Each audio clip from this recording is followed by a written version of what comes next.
Hi, everybody. It's Denise with Divine Soul Astrology. Today I'm here to talk about the Gemini New Moon, and that's June 14th at 7:54 p.m. And that will be here on the West Coast, so please adjust for your own time. And the Gemini New Moon is very awesome. So in this video, I'm going to be doing the intro, of course, and then all the 12 signs. Um, yeah, that's how I've decided to do it. And I will have timestamps so you can always, move ahead and cross watch and things like that. All right. So the Gemini new moon is really say yes to the version that you've been avoiding because it makes us think about things, right? Mercury is the ruler of Gemini, but Gemini is our thinking. It rules the third house of thinking, communication, learning, studying, talking, reading, and podcasting, all this kind of stuff. And also, that has to do with your plans and goals, your skills, and your willpower. Yeah, which is really important, right? So, the Gemini new moon will help us break free from stagnant thinking and reconnect with curiosity, possibility, and hope. So, without curiosity, there's nothing new for us, right? The curiosity is linked to the unknown. And if we're afraid of the unknown, then we can't have new possibilities. There's no hope for anything because we'll stay kind of in the past, right? Kind of in that South Node. That's really kind of what that's about when we talk about, possibilities and reconnecting with our curiosity and the unknown. Because all the possibilities for us, all the growth and expansion is in the unknown. We don't know where we're going, but it can only be up, right? So life can change the moment we become willing to think differently about ourselves and about our future, right? And the energy is emotionally awakening and filled with opportunities for fresh starts, honest conversations, right? This could even be an honest conversation with yourself. It can, which are really the most important conversations, right? Whatever we have going on inward is creating our reality outside. Our perspective is creating our reality, our everyday reality, right? So this can awaken us to honest conversations and also unexpected breakthroughs. Yes, definitely. And the lunation occurs in the last decan of Gemini. This is connecting to wit, sheer intelligence, and prompting deeper connections and helping us to transcend trivial interactions. Yeah, interesting. And the duality of Gemini can help us to see both sides of a situation, avoiding this kind of cut and dry, or, I know about that, or so and so's this way, or, it's kind of, it's going to help us avoid that, right? With these hard and fast attitudes, black and white attitudes, things like that. And instead, being more open-minded and curious about our usual beliefs. Yeah, that's interesting, right? Our usual beliefs. Okay, so for Aries, Sun, Moon, and Rising, and Aries, the new moon is in your third house of thinking and communication. So you're the only one who has the natural chart. And I can show you the natural chart right here because you are the first sign, and all the other signs come after you. So you're the one who has, uh, I have you here on the ascendant, on the descendant, but it's not right. Why is this is supposed to be Taurus right here? OMG. Okay.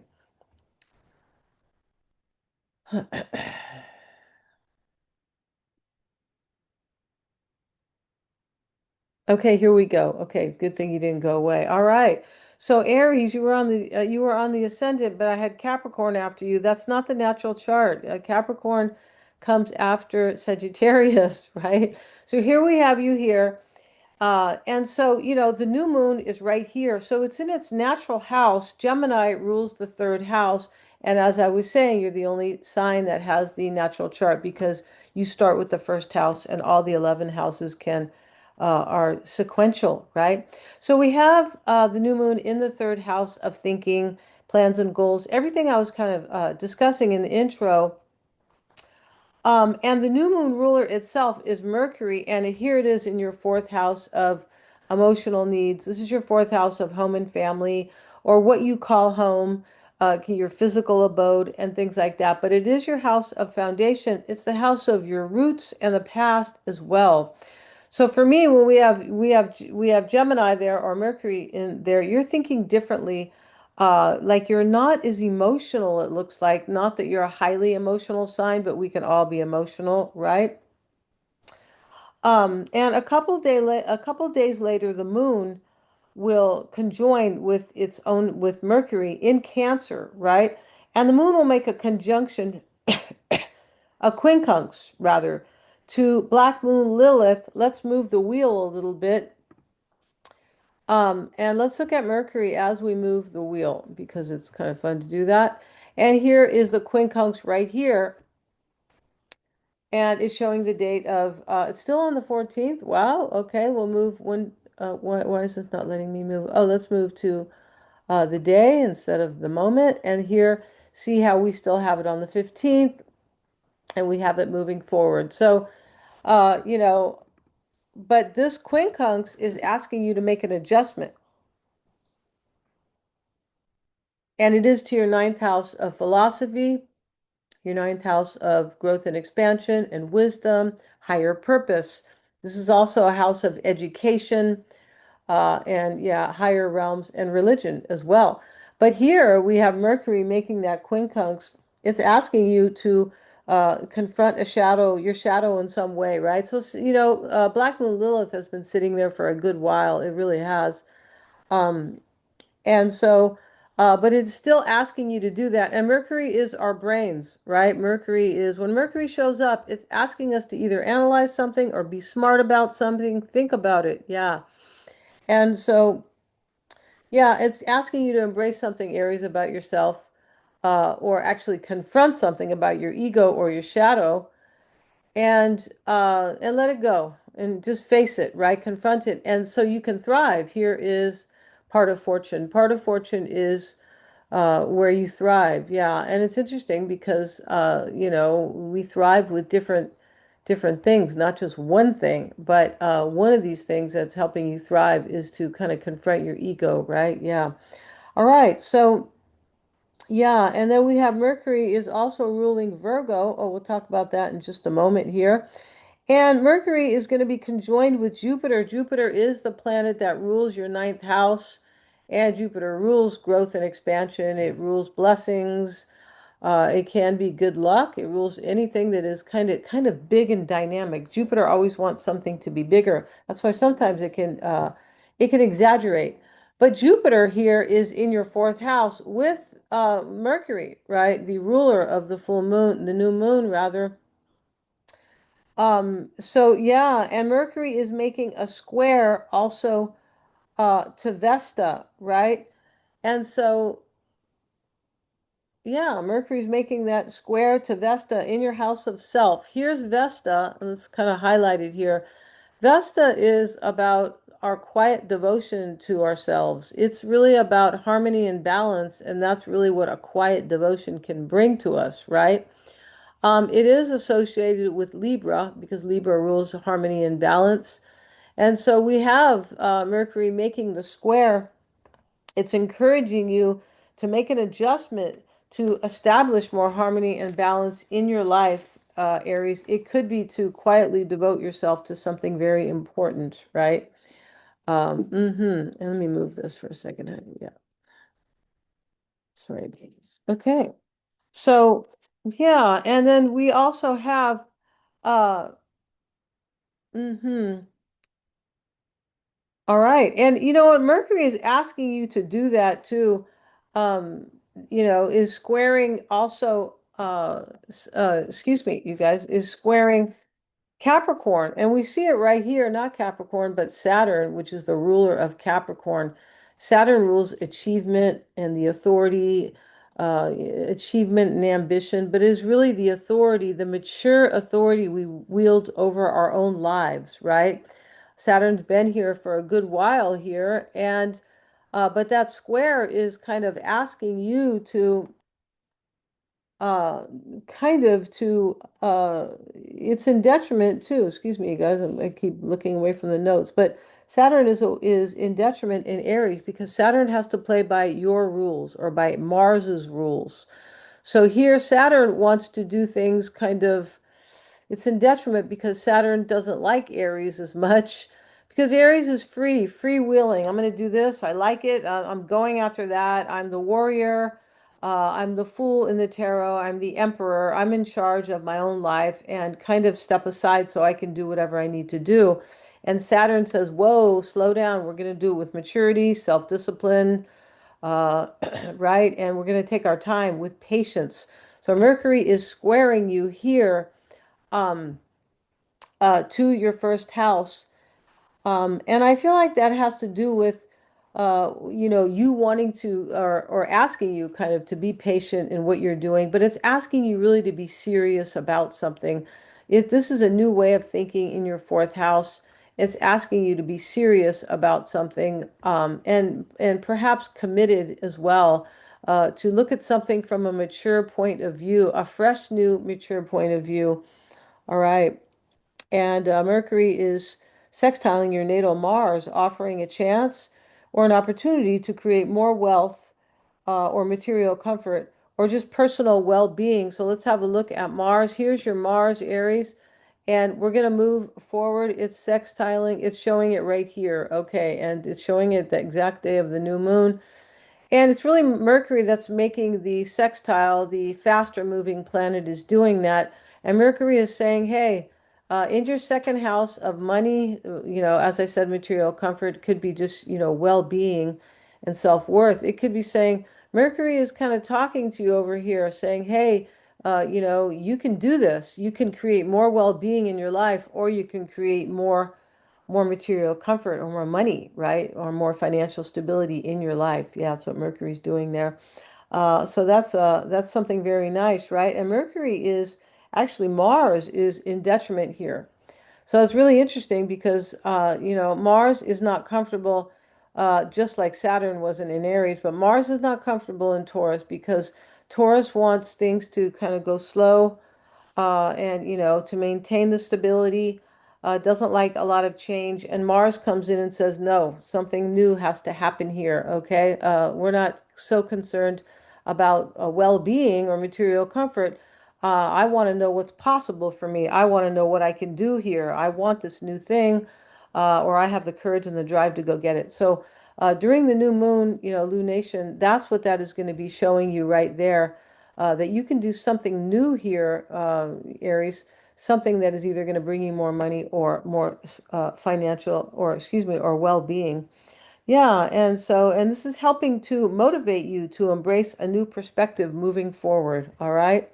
So thank you, Aries. And if you've enjoyed my content, please like, share, and subscribe. I'll be back with another one. And let's go now to Taurus. So we're going to put Taurus, we're going to put you here on the ascendant, and here you are.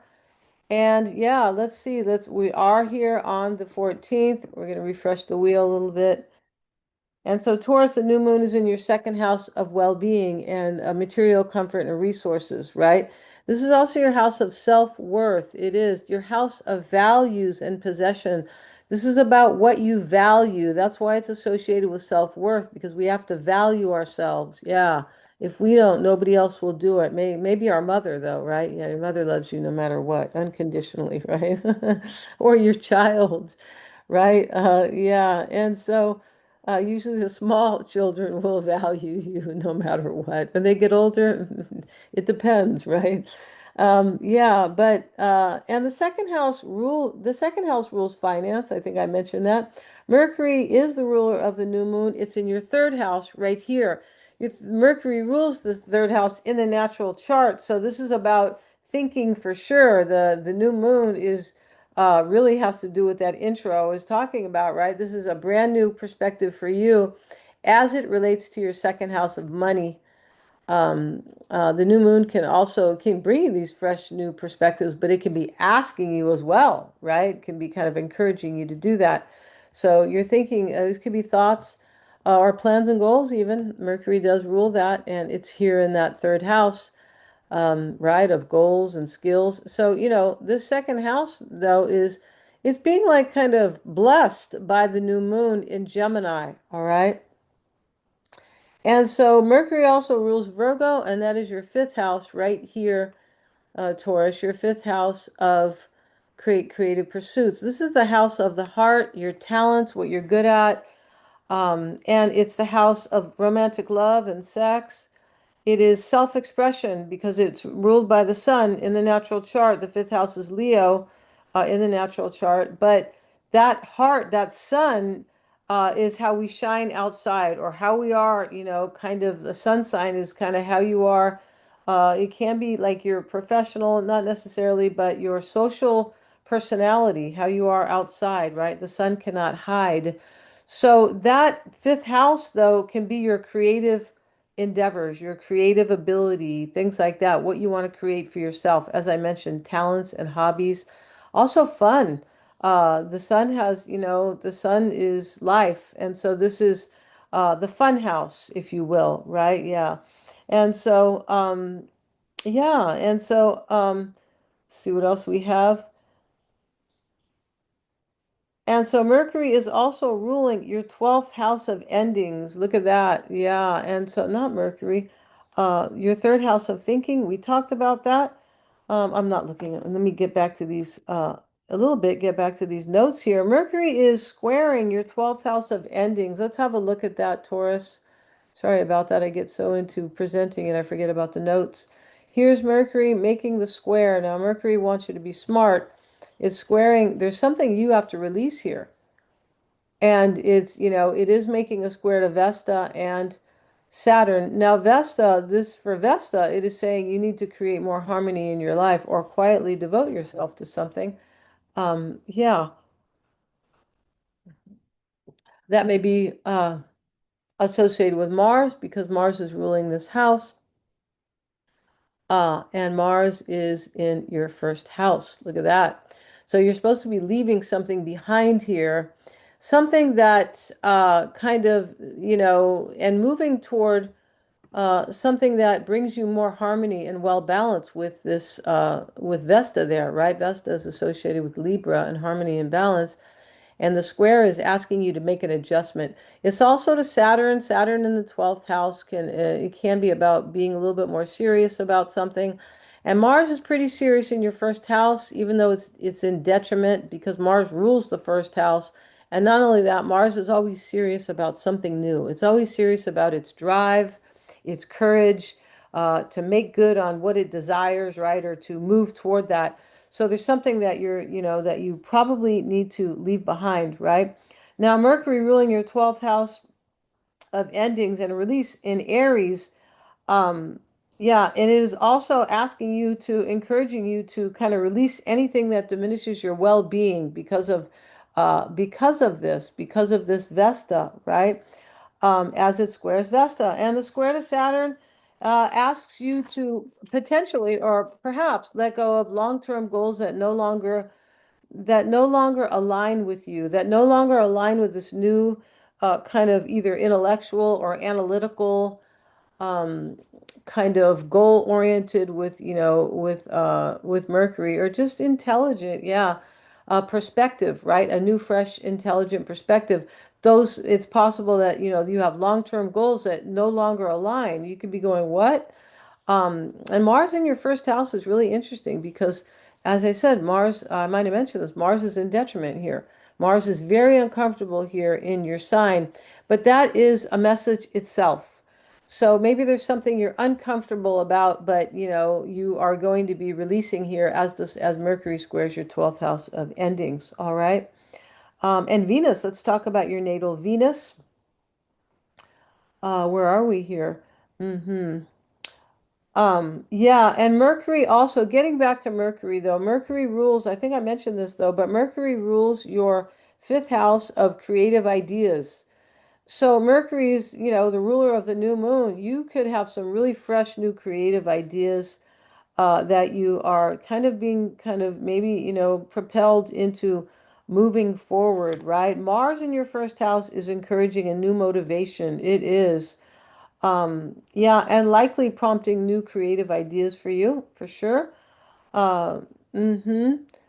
And Mars is also, we're talking about Mars for just a moment, but Mars is also ruling your seventh house of relationships. But this is your seventh house of business and clients as well, how you create or manage harmony and balance in your own life. And we've already seen the square to to Vesta, which is related to that harmony and balance, all right? Um, yeah. And so yes, and yeah, and so we also have natal Venus is in creative Leo. Look at that. And so here's your Venus right here. And these are both about love. Leo's about creativity and love because it's the heart. And, Venus is about love and beauty and relationships and money. Yeah, that's what it's about. And self-worth. So Venus in Leo is a very beautiful thing. And so we have that in your fourth house of emotional foundation. This is kind of, this Venus and Leo can be saying, it can be supporting your kind of, your emotional courage, it can, and your emotional grounding in a way. This can be more self-love, right? The fourth house is about nurturing because it is related to the mother. It sure is, and home and family. So you could be actually doing that, and that could really help you.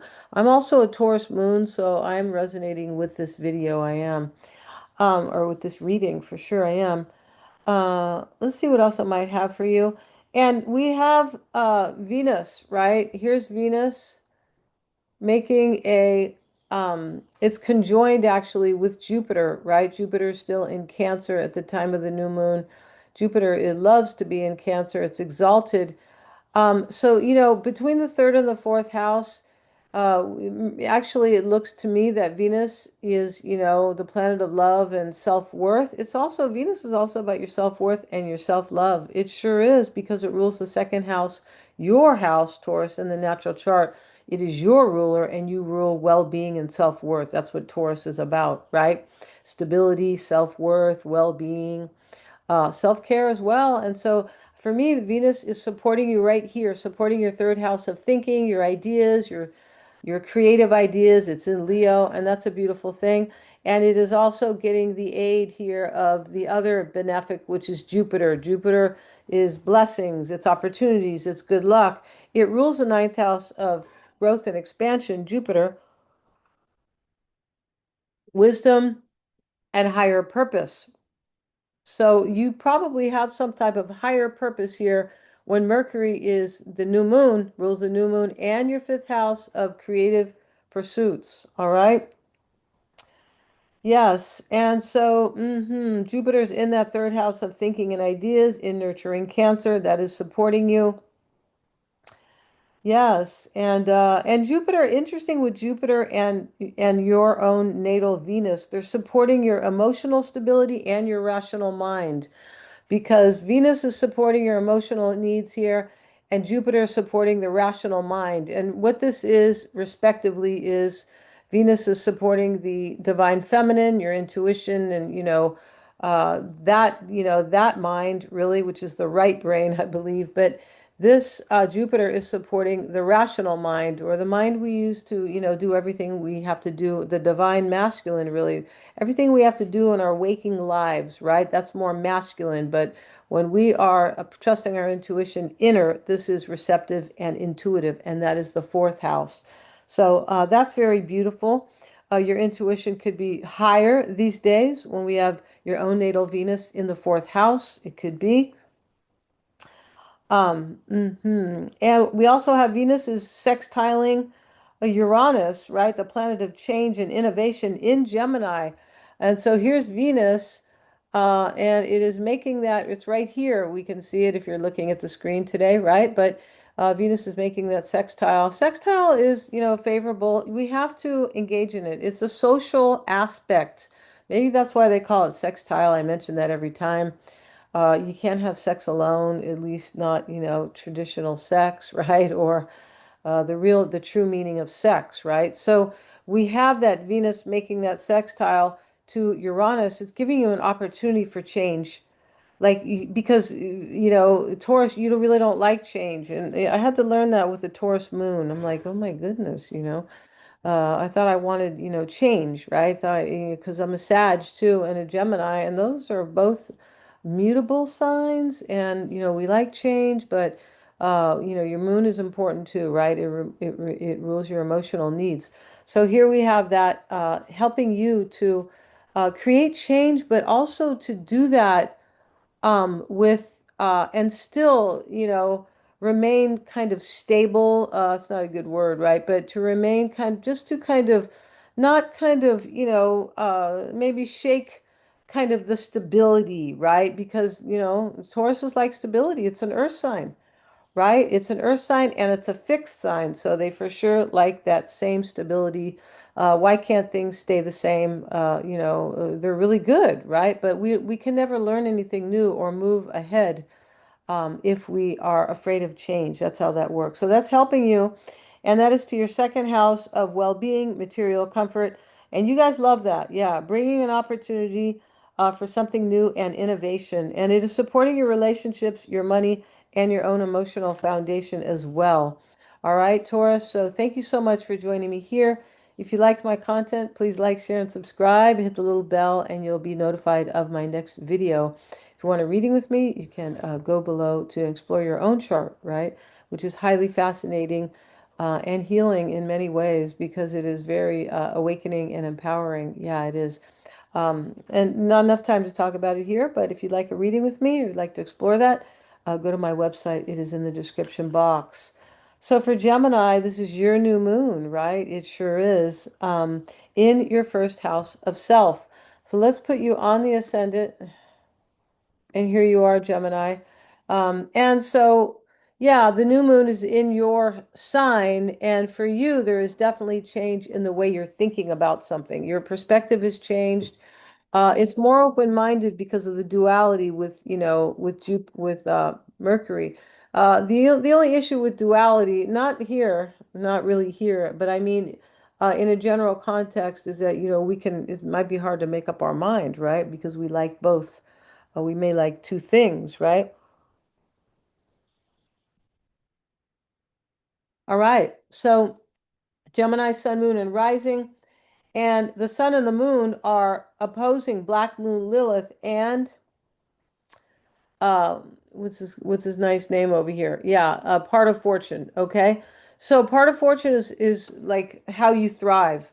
Right now, it's in Sagittarius, and this is for me. This has a lot to do with thriving with possibly, especially with the new moon and the sun. The sun is always next to the new moon with the new moon. That's the idea of it. But that opposition there is kind of showing you that, asking you to make some type of an adjustment, uh, and just kind of confront something about your shadow side or your ego so you can thrive. But the opposition is always there, for an adjustment. That's what it is. It wants you to merge both sides. Okay, think smart over here with the new moon in Gemini. Think about something new. Think about it a little bit, analyze it, or, you have these new ideas or you just have them. But they can only kind of really thrive, these new ideas, if you face something about your shadow. All right. I'm a Gemini rising, so I can resonate with that. I sure can. And that is in your seventh house of relationships. All right, Gemini, this is your house of partnerships, any type, business and clients, because the seventh house is the other person. This is about opponents, people who, or situations that don't agree with you, legal matters and things like that. But that seventh house is where you create and manage harmony and balance in your own life. Yeah, we have to do it ourselves, right? The universe gives us the scales, right? So we can kind of figure it out, right? Because Libra rules the seventh house in the natural chart. So yeah, and so you have that opposition going on there. It could be, and the thing about the new moon in Gemini changing the way we think, it could be also, this could be changing the way you view relationships or the way you just view others and how you maintain harmony with them. Right. And remember, the seventh house does want to keep peace. In the natural chart, Libra always wants to keep peace. That's why the scales are there, trying to be fair. Right. And sometimes maybe giving in too much because of the need for the peace and harmony. Right. Now, yours is ruled by Jupiter, Sagittarius here, the sign, of course. And now we have the moon brings in new ideas and a different perspective, possibly about you could be less judgmental, or maybe you're not Gemini, you don't care about holding a grudge anymore. That could be the case, that whole opposition here with this, with the new moon, and then and then, uh, part of fortune and Lilith. And the sun over here, which is always, conjoined with the moon, because the sun's helping the moon, right? They're helping each other. It's like the divine feminine. It's kind of like a married couple. They finally got together and they're helping. And the masculine would be the sun and the feminine would be the moon.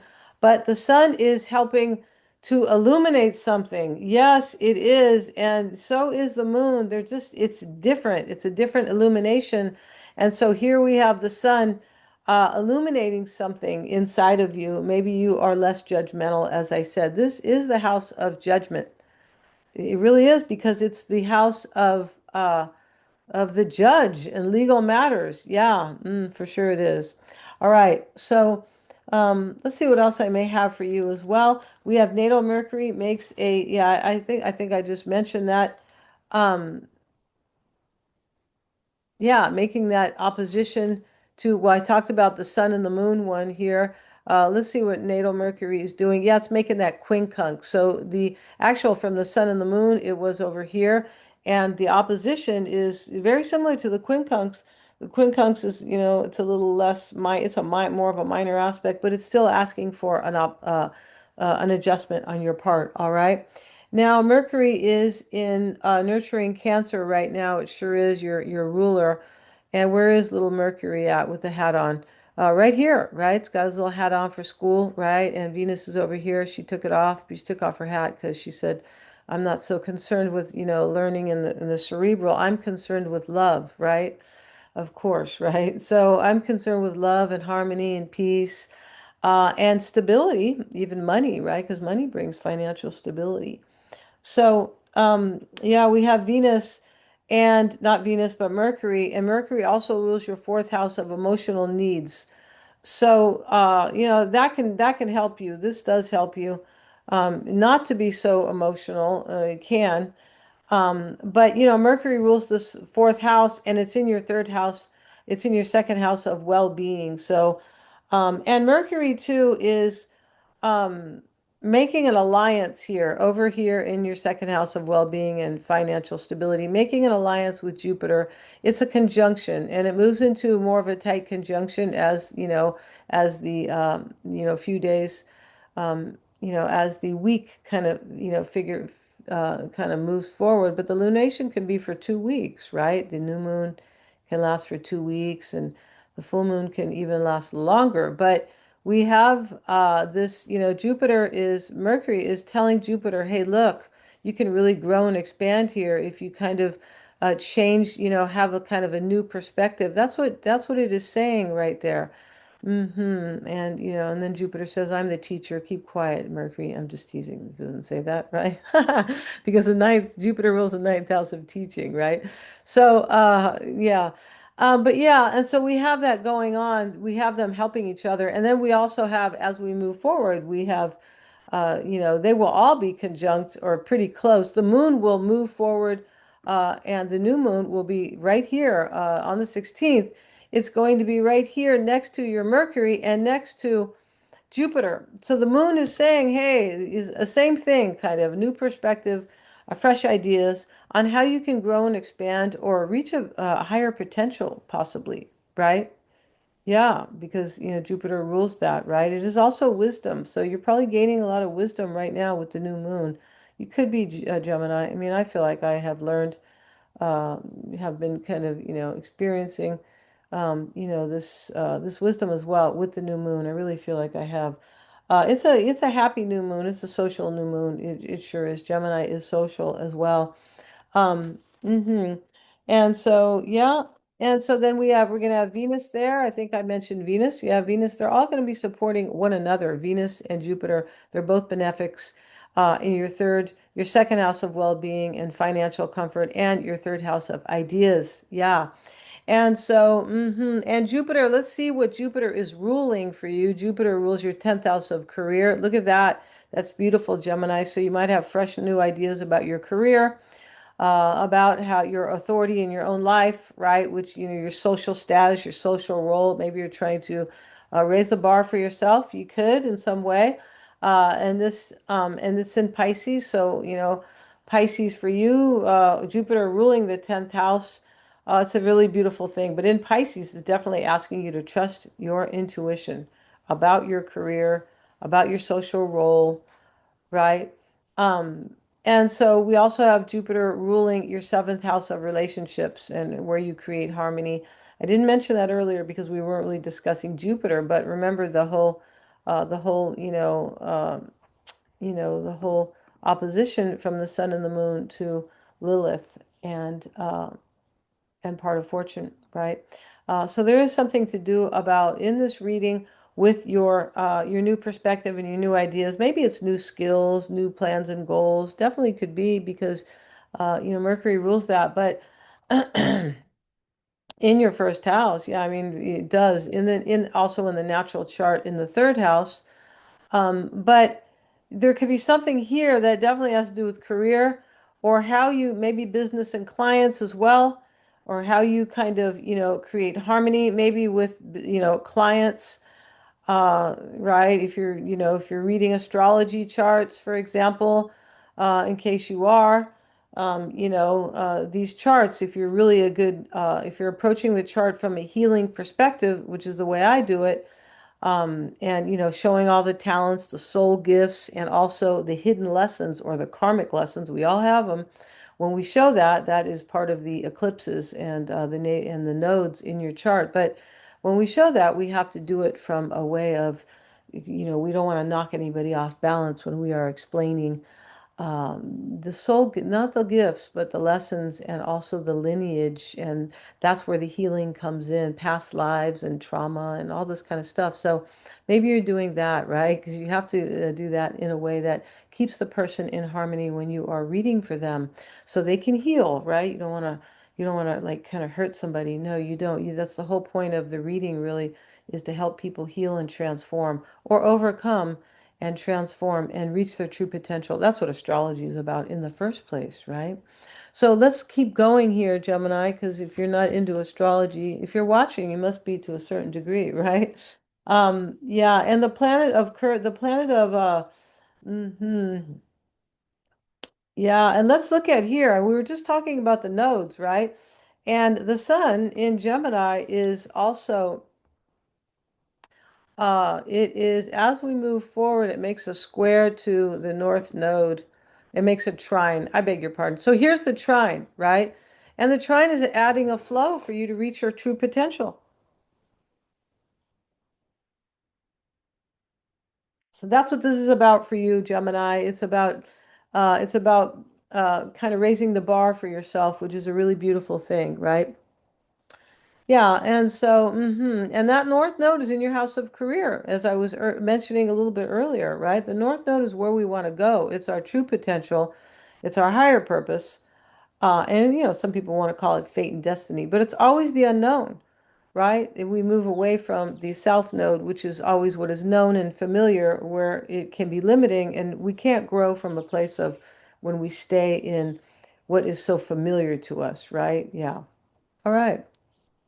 So yeah, and so we have Mercury, not Mercury, but we have Mars, and Mars is the planet of drive and courage. It's the warrior. The will to act is really Mars. And here it is in Jupiter, not Jupiter, but Mercury. Where's Mercury at? Right here. Mercury's at 20 degrees, and Mars, excuse me, is at 21 degrees. Um, yeah, and so, that sextile, though, is letting you, Gemini, basically, there's an opportunity for you to move forward here and, act with courage, but you have to leave something behind because Mars sits in the 12th house. The 12th house is the house of endings and release. So there's something you have to let go of here. I was just saying that we always have to let go of something old if we want something new, right? That's the way it is. You're even supposed to be, getting rid of your old clothes that you never wear. It's not good feng shui, right? Yeah, if I'm pronouncing it properly, right? It's not, right? All right. So there we go. And then we also have, yeah, we see that there. Yeah, I want you to embrace. Mercury is creating an opposition to, where is it now? Where is Mercury again? We already talked about this opposition. Yeah, it's going right here to part of fortune, which is where you want to thrive. Now, we also have Mars. Now, I was just talking about Mars in your 12th house of endings and release. Mars rules your 11th house of future aspirations. So we can see where this is going, right? We can see the theme here, Gemini, all right? That is also the house of friends and social connections. And the moon is squaring, squaring Saturn and Vesta. All right, the moon is at 24 degrees. Yeah, it's a little bit of a loose, that's okay. It's a little bit of a loose square, and Mercury is making that square as well. Wow, Mercury, the ruler of the new moon, is squaring this Saturn and Vesta. Now, Saturn is about achievement, right? But it is also about maturity and discipline and patience and things like that. So Gemini's not, it's not the most patient sign.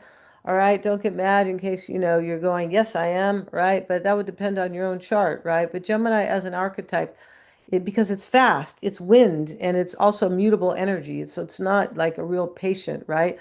It's sharp wit, Gemini is, described as. So we have that here to Saturn's kind of saying, taking your time, take your time. But I feel like what it's saying more so is maybe be patient, but have discipline and approach something new from a serious point of view. Right? Yeah, think about it and approach it kind of seriously and with maturity, all right? To Vesta, the square to Vesta is basically saying, look, you can create more harmony in your life. You can, and more well-being. It's coming from your house of financial comfort and well-being, or you can create more financial wealth for yourself if you create more harmony and balance in your life, or if you quietly devote yourself to something. That is also in your 11th house of future aspirations, all right? So yeah, and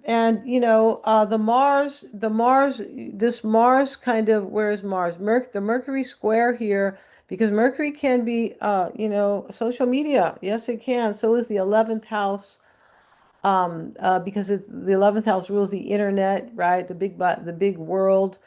And so this can be really kind of pushing you to get out there and network. All right, Gemini.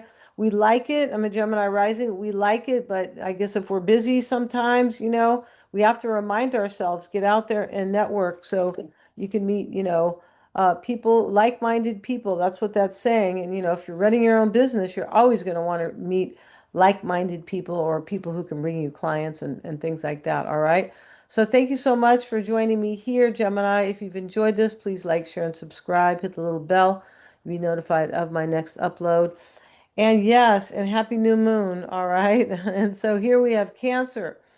And Cancer, for Cancer, Sun, Moon, and Rising, the new moon is in your 12th house of endings and release. So let's move the ascendant to Cancer. Yes, to nurturing Cancer. All right. Now, here we have, here we are seeing, I beg your pardon. Let's move this back. And it is on Cancer. Okay, so let's show the moon. Here's the new moon and the sun, right, in your 12th house, definitely telling you to let something go, Cancer. Definitely. All right. So Mercury is the ruler of the new moon, and Mercury rules your third house of thinking. Oh, for sure. Right? You have what you're doing is that, you may just be releasing this. You probably know the moon is your planet. So for every new moon and every full moon, you're always feeling it anyway, right? And so that new moon is giving you new ideas. You're releasing something. Here's my point. You may not need anybody to tell you, is my whole point, right? So you're releasing something here here's the South Node in your third house of thinking. This is the Mercury house, the ruler of the new moon. In Virgo, you're discerning what needs to go here. What attitude or perspective needs to go. It could be related to, maybe the 12th house or the 12th house of bad habits or self-undoing, kind of worse than habits, right? We see the sun and the moon uh, opposing your house of habits and opposing this black moon Lilith, which is the shadow. Yeah, shadowy black moon Lilith. Yeah, let me plug this in because we don't want my this to shut off. Sorry, guys.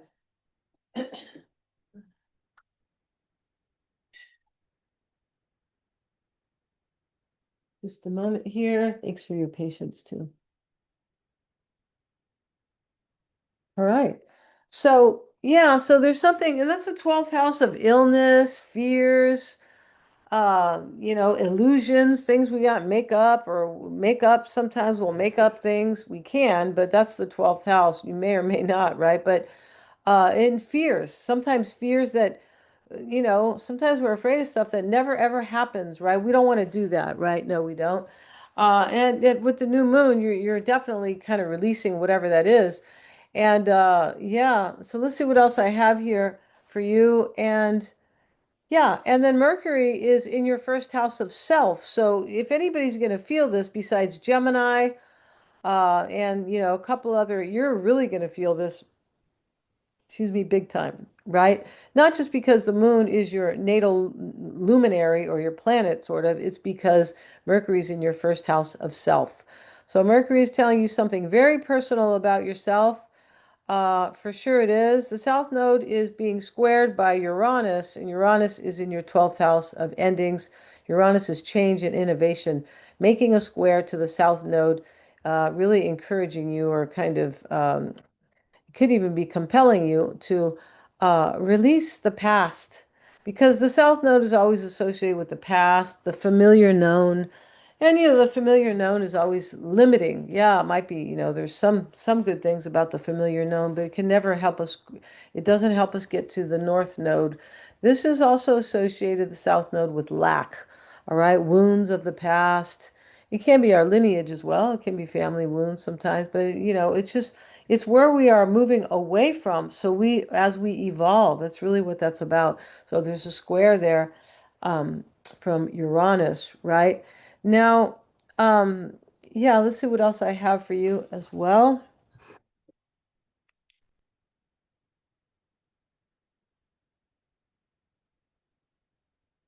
Just 2 days later, we see the moon, and it is sandwiched between Mercury and Jupiter. So Mercury and Jupiter are, in a way, they are they're similar, or they are kind of connected because Mercury rules Gemini, and the Jupiter rules Sagittarius, and they are the opposite signs. So anything on the opposite in part of the axis is trying to help the other sign really evolve, really in kind of short or in essence, right? So Mercury's learning, and Jupiter is kind of trying to reach your true potential and growing and expansion. The moon is there saying, hey, you need to do something with this new moon and your new perspective so you can learn and really grow and evolve here. And Jupiter, let's have a look at Jupiter, where Jupiter is. Jupiter is ruling your ninth house of growth and expansion. Look at that. So that's beautiful because it rules Pisces, and it rules your sixth house of daily habits. This is sixth house of work and service, health and wellness, and also obstacles and daily obligations. That's your sixth house of your lifestyle as well. So there's something changing here when you are releasing something here. You're not thinking the same. You might have a whole new lifestyle going for yourself, Cancer, because that's how it really looks, right? Yeah, we talked about the opposition to, I think we did. Did we talk about that? But maybe not. But we have the moon and the sun here, I'll move it back to the 14th where you can see it a little bit better. Yeah, opposing your sixth house. I think I talked about that. Yeah, I did. And so, so, definitely, right? Venus is also supporting you, and Venus is in your second house of financial gain, or not really gain. It's more the house of material comfort and resources, financial stability, but it's the house of well-being and self-worth. Venus is there supporting you. And it's in Leo, which is, Leo rules, the sun rules your second house, and the sun is part of the new moon. So this is how you shine, but it's also your well-being here. And Jupiter is supporting Venus here because it's conjunct, right? So these are the two benefics supporting your resources, your assets, your well-being, how you feel about yourself and your relationships. Really beautiful here. Yeah, it really is for you. Um, okay, let's see what else we have. And I think I mentioned that Mercury, yeah, Mercury is ruling your third house of thinking as well, and your 12th house of endings and release. Um, And Jupiter is also ruling your house of long distance travel. It's in your first house. Maybe you're going on a long distance, long distance trip here. I actually know a Cancerian who's doing that, right? I'm jealous. No, I'm teasing, right? But yeah, traveling far. So that's always a fun thing, right? It's summertime too. A lot of people travel during Gemini season, Cancer and Leo, right? Leo actually rules vacations. It does. So yeah. So the summertime, at least here in the northern hemisphere, yeah. And so you might be planning a trip. You could be. Uh, yeah, and the kite formation that we see, I'm only talking about it with you, kind of, Cancer. Yeah, because it's very obvious with you and maybe Leo. But here's the kite formation, and we see the two sextiles. These are opportunities if you so see them or take advantage of them. The opposition is here, asking you to make an adjustment of sorts to fly, right? It's a kite, right? And we also have the trines, which are, something very beautiful for you to it's a flow. The trine is always something that can support things that like your own talents or things that are kind of familiar or because why do I say that? Because the trine is always between the same elements. We have Gemini's an air sign, right, to Libra's an air sign, and to Aquarius is an air sign. So we actually have three trines here, one, two, and three here. And so, but what it is these houses that are being affected here, excuse me, are we have the sextile to your 10th house of career coming from your 8th house of, well, or, also involved is your 8th house of transformation, intimate relationships, shared money, other people's money, right? I don't necessarily mean, yeah. And so other people's money can be the money you earn with a partner. It can mean inheritance and, any type of kind of wealth, even taxes though. But typically, you're right, it can. So then we also have your 12th house of endings and release, right? This is the house of transformation though. Yeah, this 8th house in Aquarius, right? In future oriented Aquarius, your future's changing. And we also have also going down, both of these are reaching to the apex or moving down toward the apex in your 12 in your 4th house of emotional foundation. Everything is really good for you. You must be feeling good, Cancer, right now. Emotionally grounded, I would say. And that's really the most important thing to a Cancer. It sure is, right? Is to feel emotionally grounded and happy and content and kind of safe. And that's a good thing, right? We need that, right? We all need that. Yeah, the moon is ruling, part of the 4th house, right, in the natural chart. So I'm going to end this reading right now. For you, Cancer, if you've enjoyed this, please like, share, and subscribe. Hit the little bell and you'll be notified of my next video. If you want to get a reading with me, check out the description box below. Yeah, my readings are great. And why do I say that? Because I had a great mentor. Yeah, I really did. And that's the key. So yeah, I approach the chart from a transformative, a healing, and an empowering approach. That's how I do it. I just don't sit there and tell you about, your talents and, and whatever else, your personality. No, no, no. It's far deeper. All about roots too and your lineage, if you want to hear that part. Soul gifts, karmic lessons, and just so much more your true potential because the whole chart is trying to show your true potential and how to get there. That's what the North Node is about. So yeah, let's move on now to Leo. So let's move the wheel, right? And yeah, so we have Leo here. We have you at the ascendant. Excuse me, Leo, this is for your sun, moon, and rising. And the new moon is in your 11th house of future aspirations. Here is the house of the future. It's also about like-minded people, social connections, social groups, people kind of, it can be groups of friends, it can be groups of people that you identify with. They could be political, they may not be, right? Not everybody is political. For sure they're not. And so that's where the new moon sits for you. We'll move the back to the 14th, right?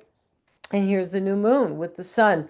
And the sun is your planet. The sun is, it's not really a planet, but it is your luminary, your ruling luminary.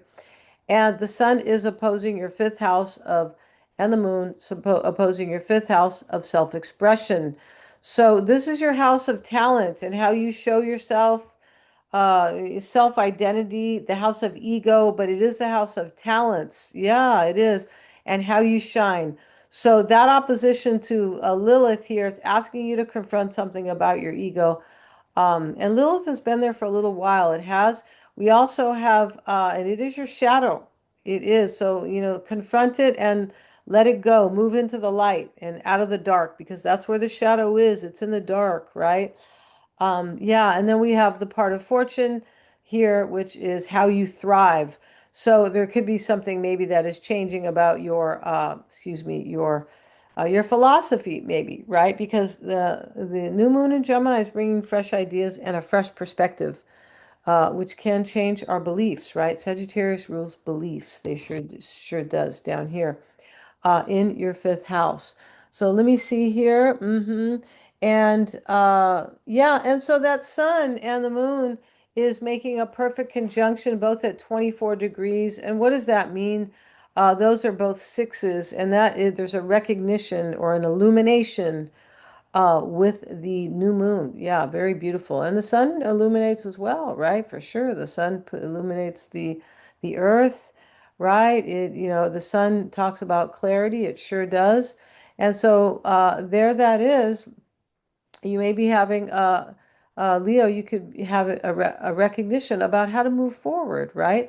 And because it's in the 11th house of future aspirations, right? Also, this can be about your hopes and wishes, what you've been hoping for, and your gains. And when I say gains, I mean gains from the 10th house of career. Venus rules your 10th house.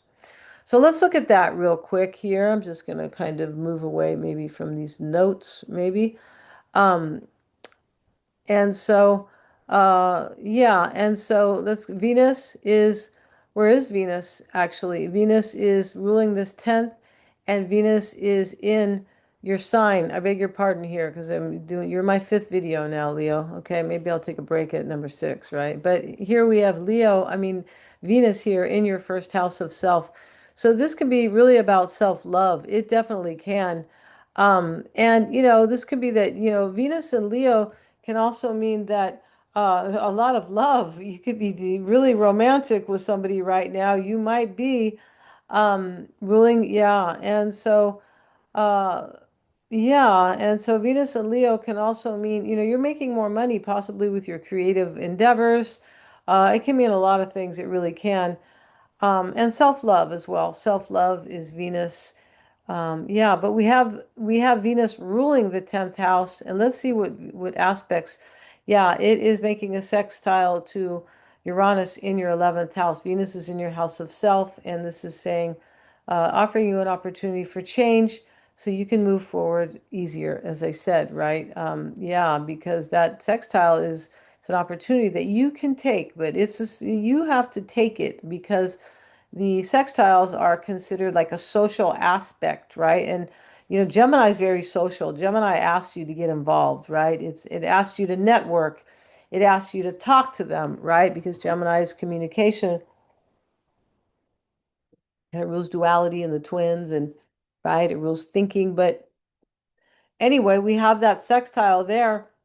But getting back to Venus, um, and we have the sextile to as well to Jupiter.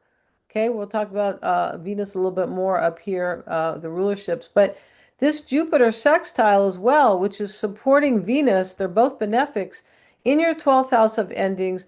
It's really saying, and Mercury is the planet of the brains, or the brain or whatever. Mercury wants you to be smart. Mercury is telling you with the new moon is right. Hey, you have new ideas and stuff, but you need to leave something behind here in the house of endings if you want to reach your true potential. if you want to grow and expand, because that's what Jupiter represents, right? And Jupiter is being, supported by Venus. They're supporting one another. They are both benefics, all right? Jupiter rules your eighth house of transformation. So there you go, right? Yeah, and that is a house, it's a money house as well. Leo, the eighth house, it's about intimate relationships. The money other people's money or the money you share, shared assets and things like that. And it is a house where you're able to see very deep psychological, it's intuitive ability or psychic ability or, whatever you want to call it. You're able to see beneath the veil or beyond the veil, right? What's been hidden from you potentially before. So we have also, we have the inconjunct, and we can say, yeah, and the quincunx is asking you to make an adjustment to reach your higher potential here because it's in Jupiter ruled uh, Jupiter ruled Pisces, but this is the North Node, also about your higher potential. Yeah.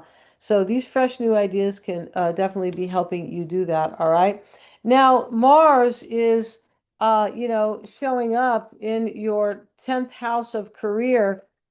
Um, oh, I beg your pardon. Yeah, Mars is showing up in your 10th house of career. And Mars is it's in fall there. In other words, it doesn't feel comfortable. It feels like it has to kind of listen to Venus here because Venus rules Taurus. And interesting here how Mars wants to do something new in your house of career, and Mars is uh, it's in this Venus. It can be saying kind of move forward, but uh, you have to move forward with a little bit of patience because Taurus is patient, right? It's a slow moving fixed sign, an earth sign. And as you move forward and create something new, do it with a little bit of balance, right? Maybe patience, as I said. And so we have Mars making a sextile to Mercury, right? That's actually Mercury, the ruler of the new moon, making the sextile to Mars, right? That's how that works. So Mercury is telling Mars over here, here's the sextile right here. Yeah, it is the dark green. And it is telling Mars, hey, go do that, right? But do it with patience and do it with discipline and, kind of boundaries or, do it with maturity and approach it seriously. So, Leo, that's in your 12th house. So, Mercury's over here. End something, release something, believe in your intuition. The 12th house is also believing in your intuition. It is the house of intuition, and it is sextiling Mars here, telling you to do something new regarding your career or your social role or your social presence in society, right? And there can be a social status, married, divorced, raising, maybe new education, because, we have Jupiter right here. Jupiter rules education right here with Mercury. So maybe there's something that you are learning, right? You definitely could be learning something to help you move forward. Gemini is also, or Mercury is also about learning. It sure is. Jupiter rules your fifth house of talents and self-expression. So, and there is a quincunx from Jupiter here. I don't know if I mentioned not Jupiter, but Mercury, to your fifth house of talents and self-expression. And so this is saying make an adjustment, but the adjustment really is to let yourself shine. Yeah, and move into your creative endeavors with and thrive. But there's this little ego over here that has to be confronted, this shadow. All right. So yeah, so I think I'm going to end this here. And the kite, let's look at the kite for you because I'm only showing the kite to a few people where the kite is obvious. So here's the kite, right? I mean, I could get rid of all these aspects to see it, but we don't really want to do that because Virgo doesn't want to wait too long, right? Although Virgo is typically patient, right? All right, so we have the kite coming from your ninth house. There's an opportunity for you, your ninth house of growth and expansion, wisdom and higher realms, higher purpose. You have some type of an opportunity to change something. Uranus is the sextile,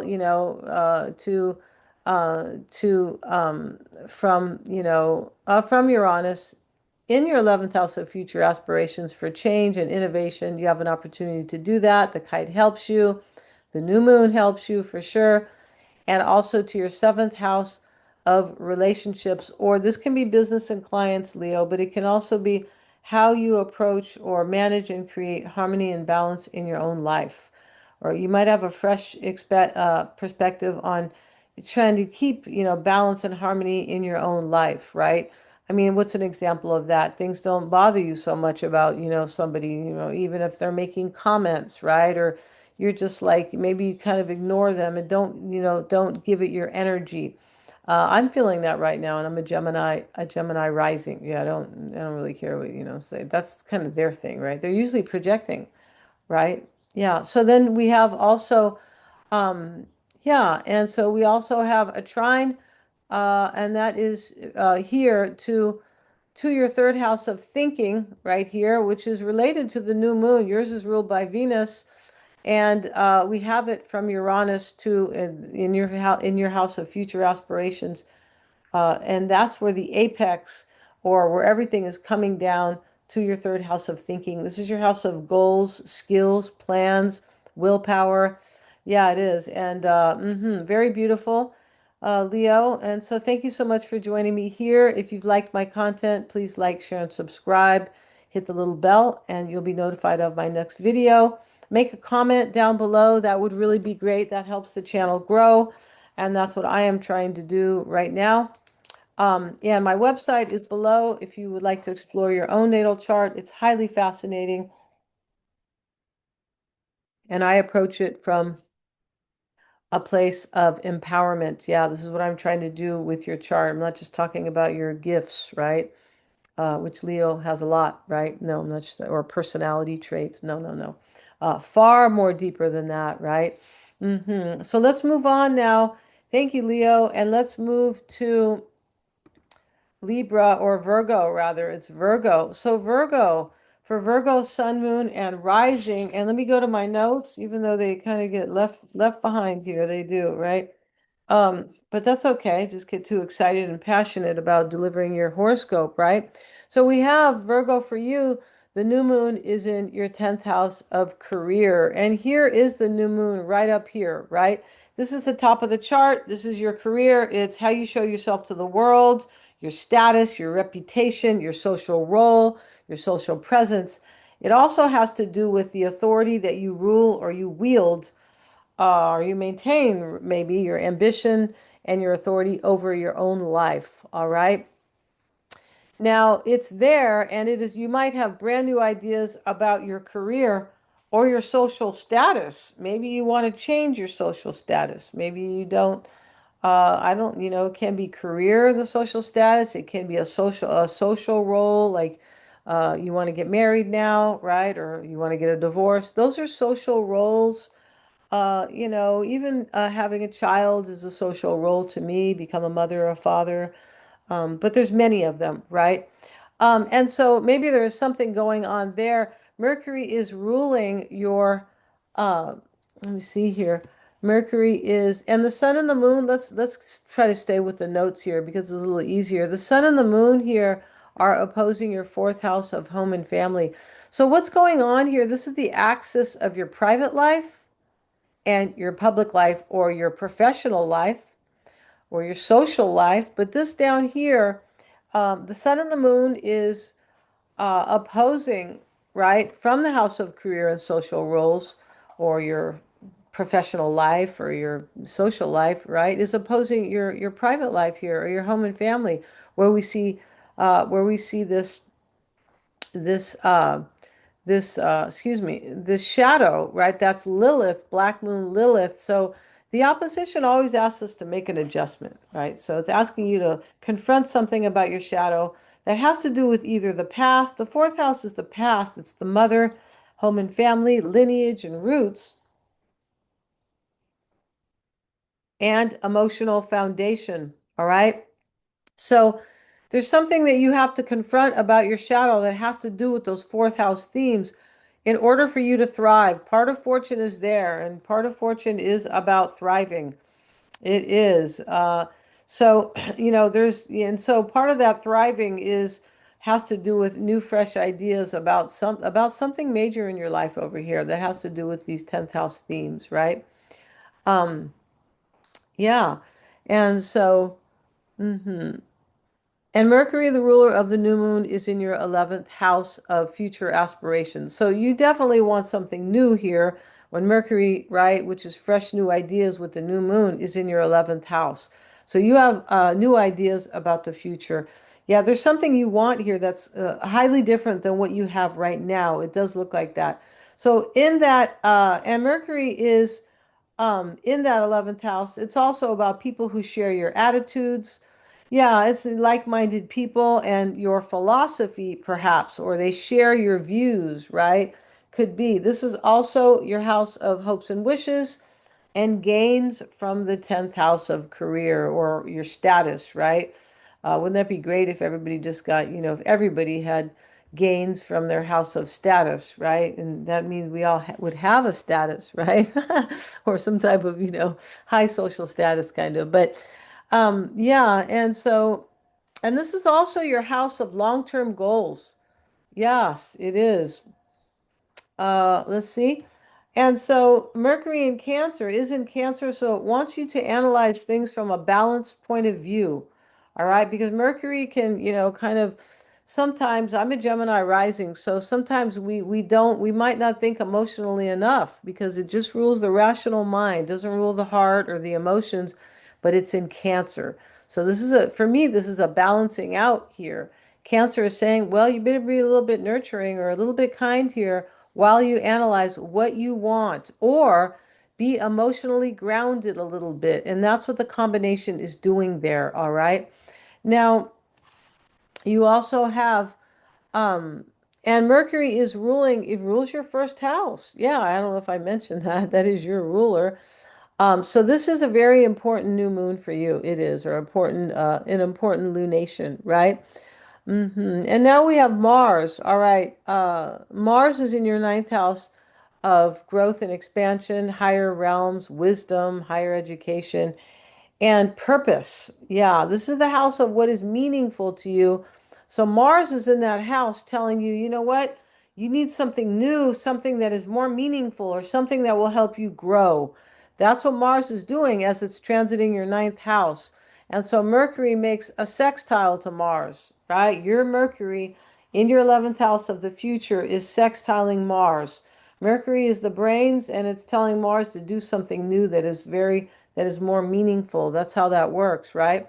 Now, Mars rules your eighth house of transformation. So I said that earlier. There's something definitely changing, right, for you. Yeah, you can tell. And Mercury is here making a square to Vesta. And it is saying, you know what, you need something to change or transform here so you can have more harmony in your life. That's what that's doing. And it is also making a square to Saturn. And yeah, Saturn rules your fifth and your sixth house of daily routines, your lifestyle. So this square from Mercury to Saturn is pushing you kind of Virgo to, it doesn't have to be pushing, but wants you to make an adjustment. That's what a square is, right? I want you to make an adjustment for the future and let something kind of, change or transform or maybe end, right? The eighth house is the house of death, life and death, and right. And so, but the Saturn here, this is like, um, with the square here, it's more like there's a restriction here for you. Saturn rules, achievement, it does, and, authority and things like that. But this is a little bit more of a restriction. I see it because it's a square. So, Mercury in your 11th is asking you to think about what needs to really change because you're experiencing some type of a restriction here, right? Yeah, you are. And so yeah, that's what you're doing. Mars is also ruling your third house of thinking. You see, so and this new moon has everything to do with the way we think and a new perspective, all right? Yeah, and so this is inviting and change and how you think about your future. Uranus, the planet of change and innovation, is still in a square to the south node in your sign. Yeah. So it's been there, but it's going to be there for for a little bit more time here because let's find Uranus. Uranus is at 2 degrees. Wow. And so is the South Node, a perfect square. So this is important. It's powerful when they're both at the same degrees. And so Uranus is about change, but it's about innovation, and it can be about how we feel like things must change. It can be unexpected change, but we feel like we need independence. We feel like something needs to be better or innovated, right? We need a breakthrough, things like that. So, yeah, and so here is it can be the spiritual dimension as well, Uranus, but it is the genius as well. So, here we have Uranus in Gemini, which is change about the way we think in general. Really, it's going to be there for 7 years, though, and it's about, some other things, but it's making that square to the South Node, or yeah, it's squaring the South Node. The South Node, I don't believe, is doing the squaring itself, but that doesn't really matter to your first house. There's change that you need with your social role or your career or how you show yourself to the world. There can be something that maybe is not so authentic. That's a possibility. Saturn was over here, kind of restricting you in Aries in the sign of the self. And Saturn rules your fifth house of love and sex, romantic love, of course, but your house of self-expression. Maybe you're not being very authentic in your own life, and you like, um, now you want to do something that's really good for you, or that makes you feel like you're authentic, like you're really living, right? That you are really living your own self-expression, because Saturn is ruling that house, the fifth house of self-expression, and creative ability, and creative pursuits and things like that. And this is the house of authenticity. It really is. It can be, yeah. And so Saturn is also about being authentic as well, because it rules in a different way, but it rules this 10th house of, in the natural chart. Saturn rules the 10th house of our authority over our own lives, or how we show ourselves, our social role to the world. So there's something that wants to change there for you, definitely, Virgo. Yeah, and the kite, I can still see the kite, so I will call it out for you. And but before we end, Venus is supporting your 12th house of endings. Venus, for me, is kind of saying it also rules your ninth house of growth and expansion. In case I didn't mention this, but I don't think I mentioned too much about Venus. Venus rules Taurus, and it also rules Libra, which is your second house of well-being. Venus is in your 12th house, saying, look, you got to let this 12th house of ending. So you have to let things go. You have to release something related either to love, Leo, or related to your self-expression, how you shine, or your own authenticity, right? Your creative self-expression, who you really want to be, or how you want to shine, how you kind of want to show up, right? And so Venus is saying, leave that alone, because Venus rules your second house of well-being. Not leave it alone, but let it go. What I was talking about, right? So Venus is here ruling your house of material comfort, but it's also ruling your house of well-being and self-worth. So there's something here that you are going to be kind of moving away from for sure. And here we have the kite. It is from the sign of the self in your eighth house of transformation to your 10th house of social roles and status and career. There's a sextile and opportunity. The kite goes from your eighth house of transformation to your sixth house of lifestyle. Maybe your lifestyle needs a big change, could be. This can be work and health and wellness as well. And also from your 10th house of social roles down to your second house of well-being. That's the apex. This is all about your well-being. And if you are able to kind of follow the kite or get on the little, then you can thrive more, or you can fly. That's the idea of the kite. All right.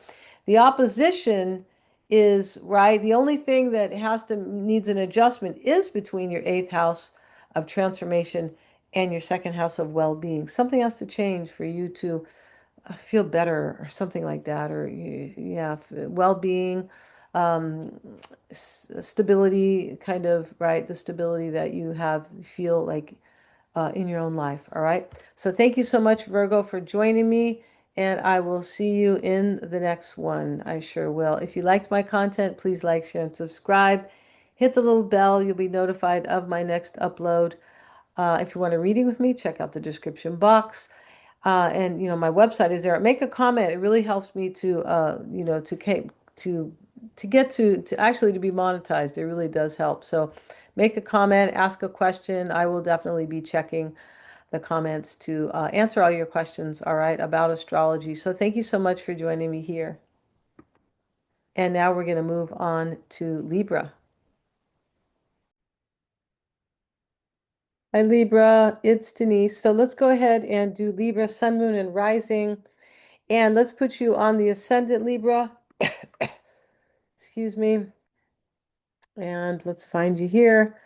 And here you go. All right. So Libra, let me look at your notes real quick. But the Sun and the new moon, right? The sun's always there, is in your ninth house of growth and expansion. And we can see it right here. It's at the top of the chart, or they call this the 10th house, can be really kind of the 10th is the top of the chart. But the ninth house of growth and expansion and wisdom and higher purpose. That's a beautiful place. It is for the new moon. All right. So what you have here is the sun and the moon is really um, opposing your third house of thinking. So, the whole Gemini, if you watch the intro, right, which is always advisable, it really is, because it clues you in on it's best to do that before we come, right to your horoscope, right? Um, and so, but we have this opposition to your third house of thinking and plans and goals, communication, skills, your decisions, and all these things that are of the cerebral mind, right? And that's where Sagittarius, Jupiter is ruling that house, but it's on this intellectual they call this the intellectual axis, where you have an opposition, and the sun and the moon are asking you to make an adjustment about the way you think about something. But it can be Libra. There's a little bit of shadow here. There can be maybe some pain or a wound or something that is related to ego, right? That you need to confront and let go so you can thrive, because here is part of fortune. And although Lilith has been in Sagittarius in your third house for some time, part of fortune moves like almost daily. So on the day of the new moon, it's telling you it could be about your philosophy, possibly, but it is really about the way you think about something. Yeah, it definitely is. All right. So let's see what I have here in the what we have here. Maybe you are planning on traveling as well. The sun and the moon are in the ninth house of long distance travel or study or learn something new as well. Your Mercury is the ruler of the new moon, and Mercury is ruling your ninth house, right? Mercury is in your 10th house of career. Maybe you're learning something new for your career, possibly. Mercury is in your 10th house of career, but this is the house of social positioning. It's the house of your role, like your status could be, marriage or divorce, or, I don't know, you're a new mother or something like that. That's status, but it is also how you just show yourself to the world. It doesn't have to be like a formal status or anything like that, right? Like kind of like your reputation, how others might classify you, right? And so Mercury is there showing you something about that, all right? Um, yeah, let's see what I have here, because I feel like I have summed it up already. Mercury also rules your 12th house of endings and a release. So you see, in Virgo, there's something you have to let go of in order to thrive, because here's part of fortune in your third house of thinking. All right. Now, and this 12th house too, it can be asking you to be discerning about what you need to let go of. It's possible here. And this south node is associated with lack and what limits you, the past. It can be wounds, family wounds, and just, everything that is already familiar and known, and what we want to move away from, because on the other side is the north node in Pisces, right? So, and this is Jupiter ruled over here. But in the meantime, this is the house of trusting your intuition, the 12th house, right? And this is also your house of self-undoing. There could be something that, possibly that you're doing, Libra, that is not healthy for you. The 12th house of fears and illusions and self-undoing. Yes, of course, it is transcendence and trusting your intuition, but there's a flip side to every house and every sign, right? So yeah, and but you might have new ideas possibly. Virgo is also about health. You might have new ideas about health. You could, or wellness. Mm-hmm.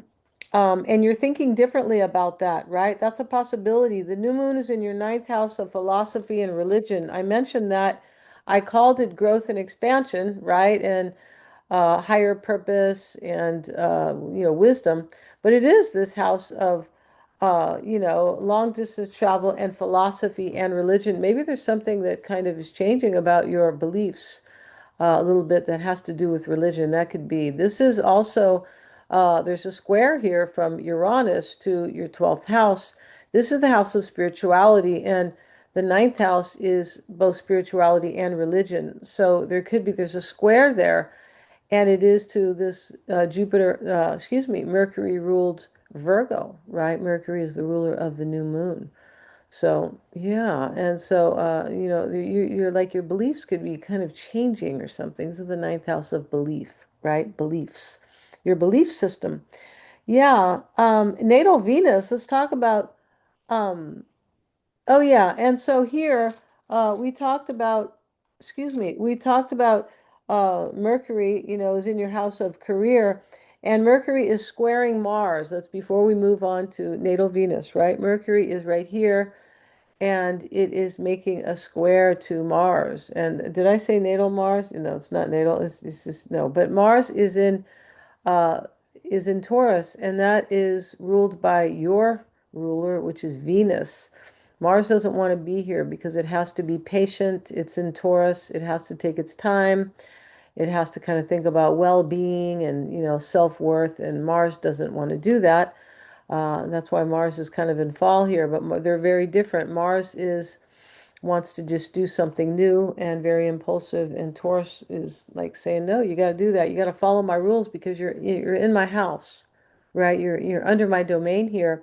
But Mercury, the ruler of the new moon, is in your 10th house of career, making a sextile to your 8th house of transformation. You might be thinking differently about your career. You might want, to reach kind of a higher status. That could be the case here for you, right? Maybe a different job, a different career.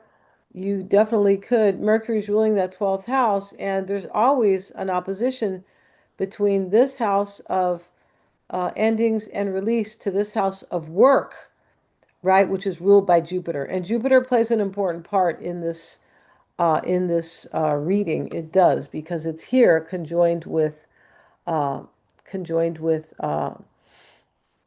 Mercury, the ruler, right? But so Mercury is saying, be smart, and I need you to do something new, right? And transform, end something, or regenerate something, possibility. So Mars is there, and Mars is ruling your seventh house of relationships. This may have to do with your relationships, your role, right?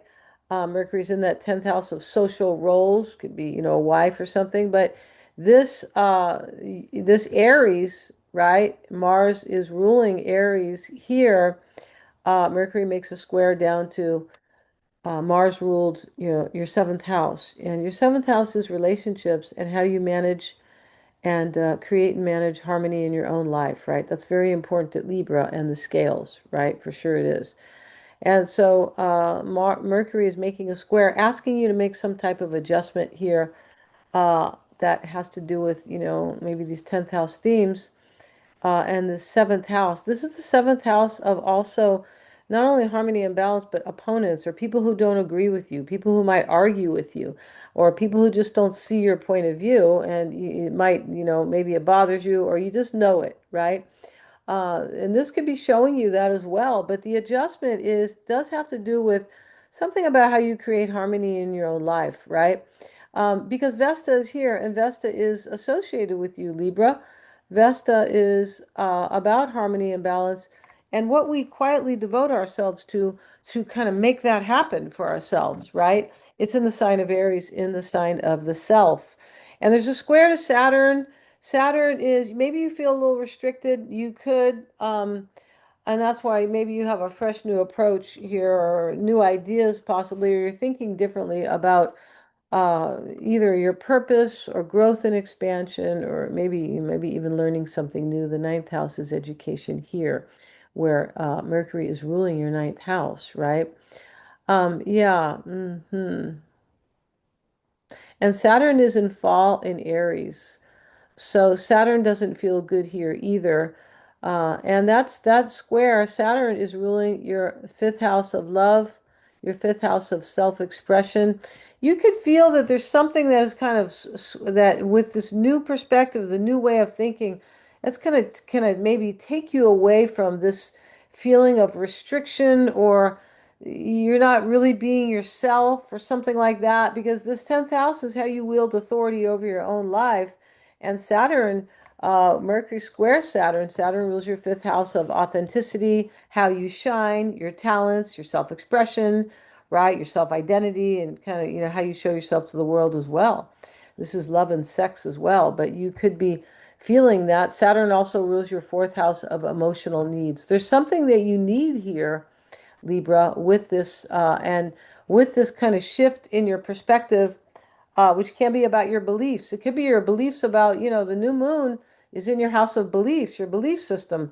So, I feel like you have new beliefs or something like that about something, and that is changing your perspective. It sure is. All right. Um, yes. Okay. So let's see if I have anything else here for you as well. And natal Venus. Yeah, let's talk about little natal Venus. All right. Yeah. Who is, right here in your 11th house of future aspirations. All right. Venus rules your first house. And Venus is important because Mercury will get closer to Venus. It sure will, as as the lunar cycle kind of moves. But for sure, Mercury will be conjoined with Jupiter, and Jupiter will be conjoined with, right now it's conjoined with Venus, right? Venus rules love, it rules harmony and balance, beauty, self-worth, and also money. Yeah, because it rules stability, material comfort. So Venus is here in your 11th house of higher aspirations. Maybe you have a different idea about your career, and right, because Mercury's here in this 10th house, but Venus is here, and Venus is it is also about like-minded people, this 11th house, and people you identify with, right? It is, and Venus is here making a trine down to your 7th house of relationships, to Neptune. And this is kind of saying, it can be saying have compassion for others. It can, but I feel like it is because Jupiter is making that trine too. I feel like what it's doing is, there's a flow here where you're able to deal with other people, or in your relationships, establish harmony a little easier, right? Maybe you are being a little more compassionate about it with Neptune. Um, and this is also saying follow your dreams. It really is, because Venus sits in your 11th house of future aspirations, right? Venus and Jupiter will both support you. And Venus rules also your 8th house of transformation. So we know there's an ending. There's some type of major transformation here. We do know that, right? As Mercury made that sextile to Mars, which is, the will to do something new in that house of transformation. All right. Jupiter, let's talk a little bit about Jupiter here. Um, yeah, and mhm. Yeah, and Venus is making a sextile before we kind of, move on here. Venus makes a sextile to Uranus. Here it is. Here's Uranus, the planet of change. It's a planet of innovation. It wants to be independent and break away from restrictions. It kind of sees outside the box all the way, right? Now, it is there imposing change on everybody, really, but it's in, right now it's in Gemini. It's in your ninth house of growth and expansion and higher purpose. This is in your house of belief. So you have something changing here about how you believe in something. Maybe you no longer believe in it, right?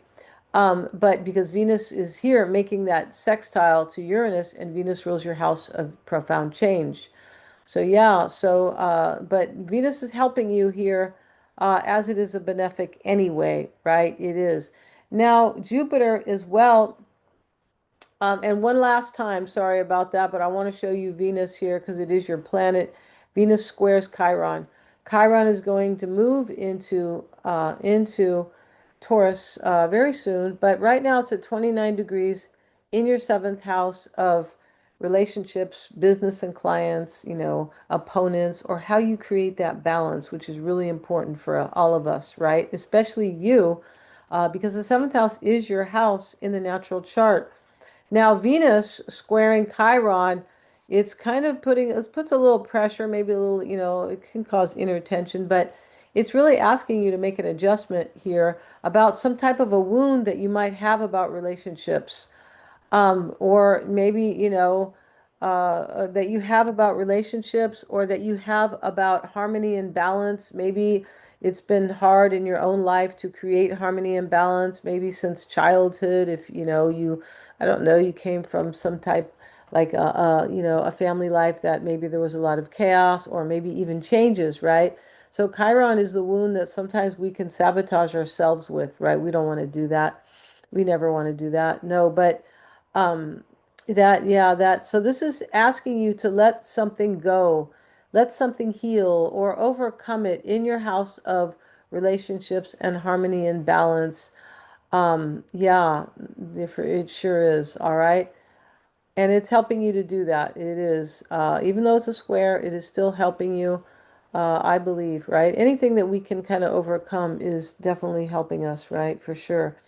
And yeah, and this is also too in the sign, the personal sign of Aries, in the sign of self, all right?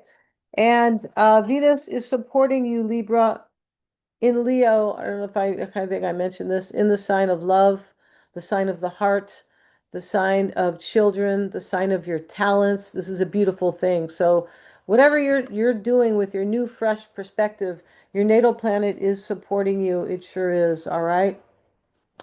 And it is conjunct with Jupiter, and Jupiter is the planet of growth and expansion and higher purpose. Jupiter is in your 10th house of career. So, right, there could be definitely, you could have upgrades in your career, or how you kind of like your social role or whatever however you kind of showing up in the world, or your authority over your own life, because this new moon is showing you something different about your beliefs. I believe it is. All right. So thank you so much for joining me here, Libra. If you liked my content, please like, share, and subscribe. Hit the little bell. You'll be notified of my next upload. Make a comment, ask me a question. Say that's not true if you want, but yeah, it helps out if you make a comment. It does, right? Yeah. For me to get to the next step here on my channel. Thank you so much, Libra, and I'll see you in the next one. And now we're going to move the wheel to Scorpio, for Scorpio Sun, Moon, and Rising.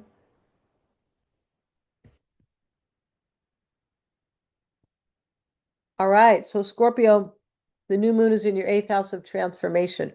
So you guys are really good at that, because in the natural chart, you rule the eighth house, right? That is, you rule transformation, and also intimate relationships, any type, doesn't have to be sexual, close relationships. You rule also, Scorpio rules shared wealth or shared assets, other people's money.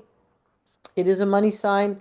Also, the ability to understand things that have been kept hidden, the occult, or secrets, or psychological themes that you're able to see deeply, right? That is Scorpio. Scorpio, I would think, make great psychologists, psychiatrists, astrologers, anything where you're, using the occult, or you're trying to see deep into a situation, right?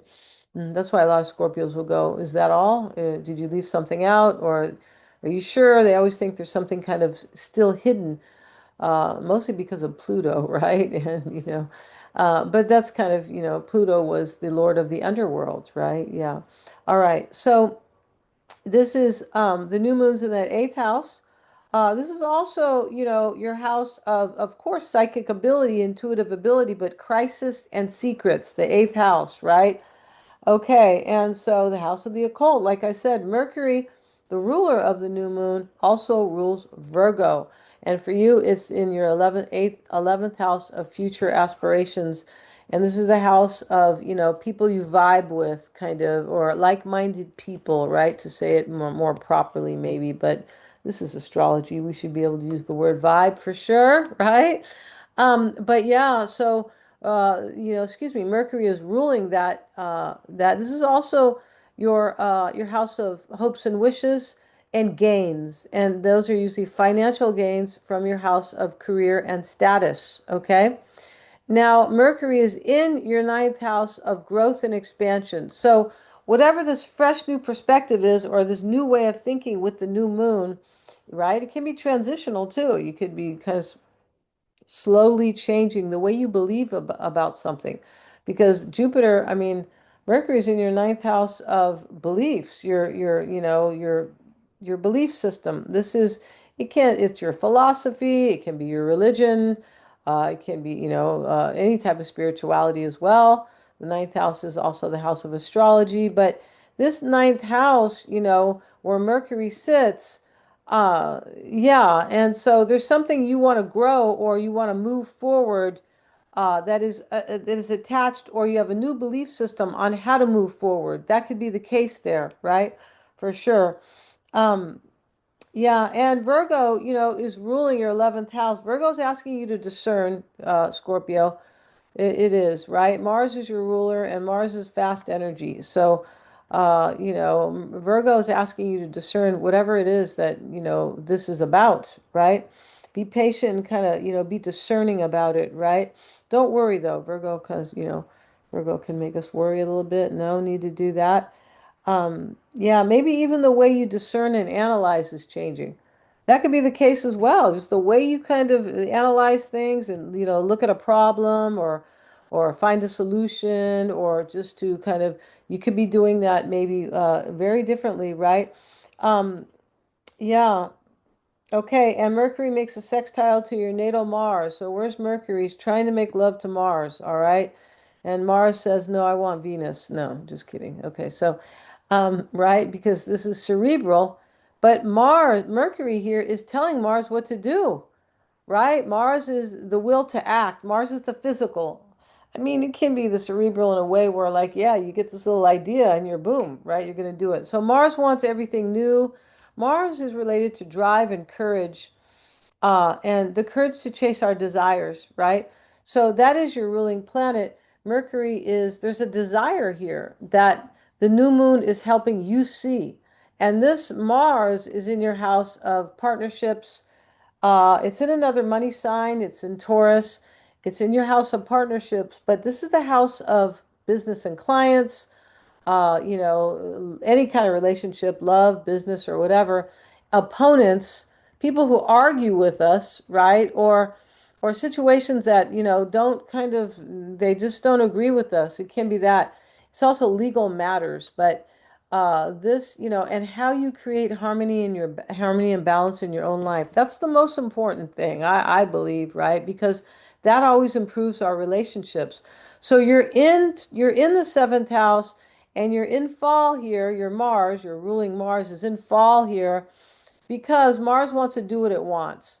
And this is interesting how it's in fall, but it's not quite comfortable and at its full potential here. But there's a message here, right? Because this is slow energy, and I feel like this could be saying slow down, analyze what you want now, and go do it, but kind of slow down because Taurus is a fixed sign. It's an earth sign as well, and they're both kind of slow energy. All right. So yeah, there we go. Um, yeah, and Mars is ruling your first house and also Aries, which is where's the little Aries at? Excuse me. Aries is your sixth house of daily work and habits, your lifestyle, your health and wellness, your service, and your work. This is the house that makes your life work, right? It can be obstacles and obligations as well. And Mercury makes a square there. So there's something here that, yeah, you have a brand new, fresh perspective. It may be about relationships and, and how they kind of affect your daily life or how you manage your relationships, maybe even business, but how you manage your relationships um, on a day in day out basis, right? This is the house where we want to organize. We want things to be streamlined, yeah, and kind of methodical and everything kind of like on a schedule, right? That's that house. So Mercury is making a square to both Saturn and Vesta. Vesta is related to the seventh house of partnerships, but it's related to harmony and balance. So Mercury is asking you to make an adjustment so you can have balance in your everyday life, more harmony, more, things just kind of flow instead of, oh God, this and that, or, this is overlapping, or I spend too much time over here on this, and I need to spend more time, a little bit more over here. Just things like that, right? Saturn is also part of that square Scorpio, and Saturn is, I would say with the square there's a little bit more of a restriction. Saturn rules our achievement, authority, maturity, but it also, rules restriction. Yeah, and like lessons, karmic lessons, right? So Saturn's here in Aries. Saturn is also in fall, because Mars is ruling Aries wants to go fast and hey, let's go. And Saturn is kind of saying slow down as well. But Saturn here in your sixth house of work, maybe there's something you kind of need to be patient about, or maybe more structured, more disciplined. It can be here. And remember, Mercury is about our ideas. It's a new way of thinking, but it's associated with our ideas and our goals and our skills as well. All right. Um, yeah, so something's really changing for you with that new moon in your eighth house. Saturn is ruling um, your third house of ideas. You see, there you go. Your third house of thinking, communication, ideas, which is very much associated with the new moon in Gemini. Saturn also rules your fourth house of emotional roots. Whatever you're doing, emotional needs, whatever you're doing, Scorpio, with the new moon, it is to bring more harmony and balance into your life, and to kind of approach things smarter. Yeah, that's really how it looks here. Let's see if I have anything else for you here. Um, yeah, see if I have. Um, whoa.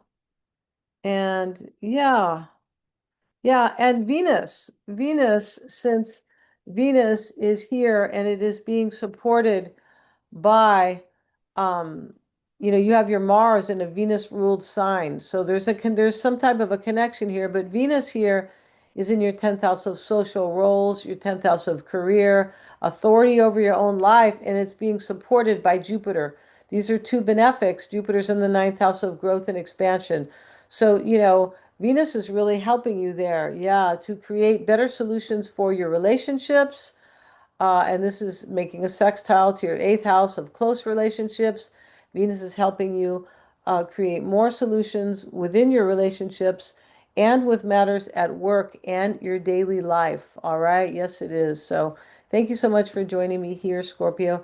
If you liked my content, please like, share, and subscribe. Hit the little bell and you'll be notified of my next upload. Really appreciate you guys make a comment.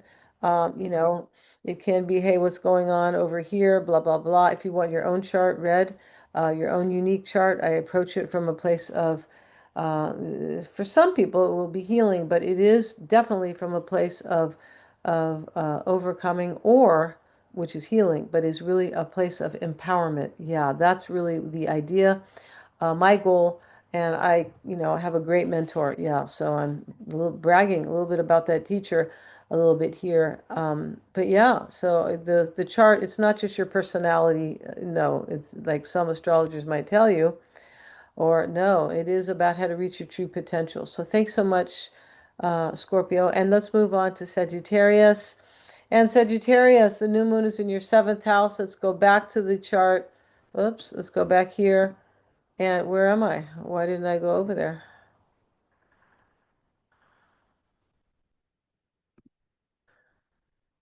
Okay, here we are. Can you guys see me? I hope so. So let's move to Sagittarius on the ascendant. Here you are, Sagittarius, and yeah, the new moon is in your seventh house of partnerships. So you may be thinking differently about relationships or how to create harmony and balance with others. It doesn't always have to be a relationship like a right? Because, your friend, you have a relationship with your friend, right? Yeah, you definitely do, or with others. The seventh house is the house of the other, right? Here it's across from the house of the sign. In the natural chart, it's Libra across from Aries, the self, and then the other is the seventh house. So the new moon is there giving you new ideas, or you're thinking differently about how you maybe get along with others. Yeah, definitely could be. I mean, I know I am. Yeah, and so yeah, let's see what else I have for you here. That's also your house of legal matters and opponents. People who just disagree with you. Maybe you're just thinking, hey, I don't really care if they disagree with me or not. We could still be friends or whatever. That could be the case. Or maybe they could have their own opinion, right? For sure they can, right? Yeah. And the new moon opposes Lilith in your own sign. So this is what I mean here. Lilith has to do with your shadow or your ego, all right? It's been there for a while. It's conjunct with um excuse me, part of fortune. Part of fortune is not, $1 million going to land and wow, it's in my sign. No, it's not that at all. But it does have to do with how you thrive. And that's very important because that is fortune. That is part of your fortune, right? Definitely. So we have Lilith there with part of fortune, but the opposition asks you to make some type of an adjustment here. It has to do with how you get along with people. Excuse me, can face something about your shadow here or your ego so you can thrive in your relationships. Yeah, business or clients or personal, whatever they are, or just with other people. Okay. Yeah, how you relate to others. There we go, instead of relationships, right? Because it's just easier to kind of understand it that way. At least it is for me. Um, Yeah, you're confronting that about how you manage, how you create and manage harmony in your own with others, right? Now, Mercury is the ruler of the new moon. It's in your house of transformation, regeneration, and transformation. Here it is, and this is also the house of intuition. Maybe you're trusting your intuition more, Sagittarius, about how to relate to others, right? Um, yeah, and Mercury rules your seventh house of relationships, so it kind of does make us a little detached. Yeah, it does. And it can make us kind of maybe sometimes overanalyze relationships and kind of break them down in this way. We don't want to overanalyze everything, right? Yeah, I have a Gemini rising. I could totally see that, right? Yeah, Gemini the duality, like, oh, that looks good, but that looks good. And sometimes we can't make up our mind, right? So Virgo's like that as well. So both are ruled by Mercury, right? So yeah, Mercury's ruling. Yeah, so Mercury is I beg your pardon, in your not, what did I say? Well, yeah, it's in your eighth house of transformation. Sorry, Sagittarius. It's in your eighth house of transformation. This is your house of close relationships, shared wealth, whatever that other people's money, and there's all kinds of, there's a big long list for that. And and how you're able to actually assess deep psychological matters, right? All right. So there's Mercury, and right, and so Mercury, this could be telling you to wake up too about stuff. It can, Sagittarius, and I feel free to say that because I'm a Sag, right? And so, wake up, right? But here Mercury is ruling. Also, it rules your seventh house of how you relate to others, but it also rules your 11th house of future aspirations. So whatever your new fresh perspective or your new ideas or you're thinking differently has to do with that. It has to do with either like-minded people or your social connections or your future aspirations. You might be changing a little bit or you have these new ideas. It can help you with work. Mercury rules, I said it rules your 11th. That's a mistake. It rules your 10th house of career. Um, and sorry about that. This is Venus ruled, but Mercury rules your 10th house of career. You're my ninth sign, Sagittarius, so I need a hall pass a little bit, right? But the ninth house is ruled by the 10th house of career is ruled by Mercury as well. So there's a connection here. This is your career. This is how you kind of wield authority in your own life, right? Like maturely. It's your ambition, your achievement, and your long-term goals as well. So you may be seeing that kind of by relating to somebody or having a kind of a different attitude about maybe other people that and how to manage kind of balance there. That can really help you with your career. You could be thinking that. It could help you with your or feeling like help you with business, business and clients as well. This is the house of career, and this is the house of clients, right? And others, and just others relationships and things like that. All right, so there we are. All right, you're stepping into a new role. You could, where you have more of an open-minded approach. Gemini's open-minded. Sometimes, Mercury, sometimes too much. Remember I was saying, right? You just duality with Gemini. I like that, but oh, well, what about that over there? So, but it's open-minded. Gemini, Mercury is especially as it relates to Gemini, and that's the new moons in Gemini, because Mercury rules Virgo too. But in this way, they're a little different. Virgo is discerning, and Gemini is more open-minded, and it's more open-minded because it's social. It has the duality, and yeah, it's a mutable sign. So is Virgo, but it's mutable, right? And it's an air quality. It's a faster. So usually when the faster energy is more open-minded, that's how it is. Grounded or earth energy can be a little bit more I'm not going to say stubborn, but it's a little bit more of, well, let me think about that longer. And I'm not, you know what I mean? They like to kind of stay the same sort of. So, Gemini is very open-minded. So you're very open-minded, and it can be about a new role that you're stepping into as well. Yeah.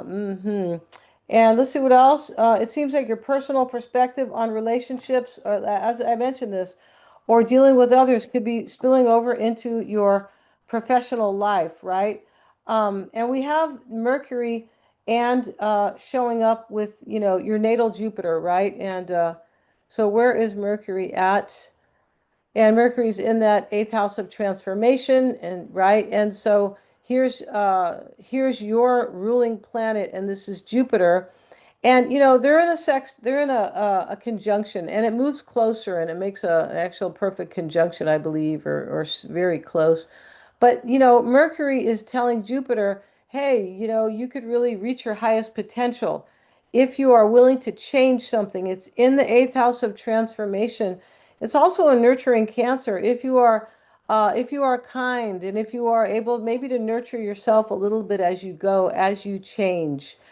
Yeah, and so that's really highly interesting there. I feel like it is. But Jupiter is here, and Jupiter is also being supported by Venus, which is in your ninth house of growth and transformation. And that's really what Sagittarius is concerned with, because Sagittarius rules the ninth house of higher purpose and wisdom and growth, right? And belief systems, in worldliness, kind of. But it is here.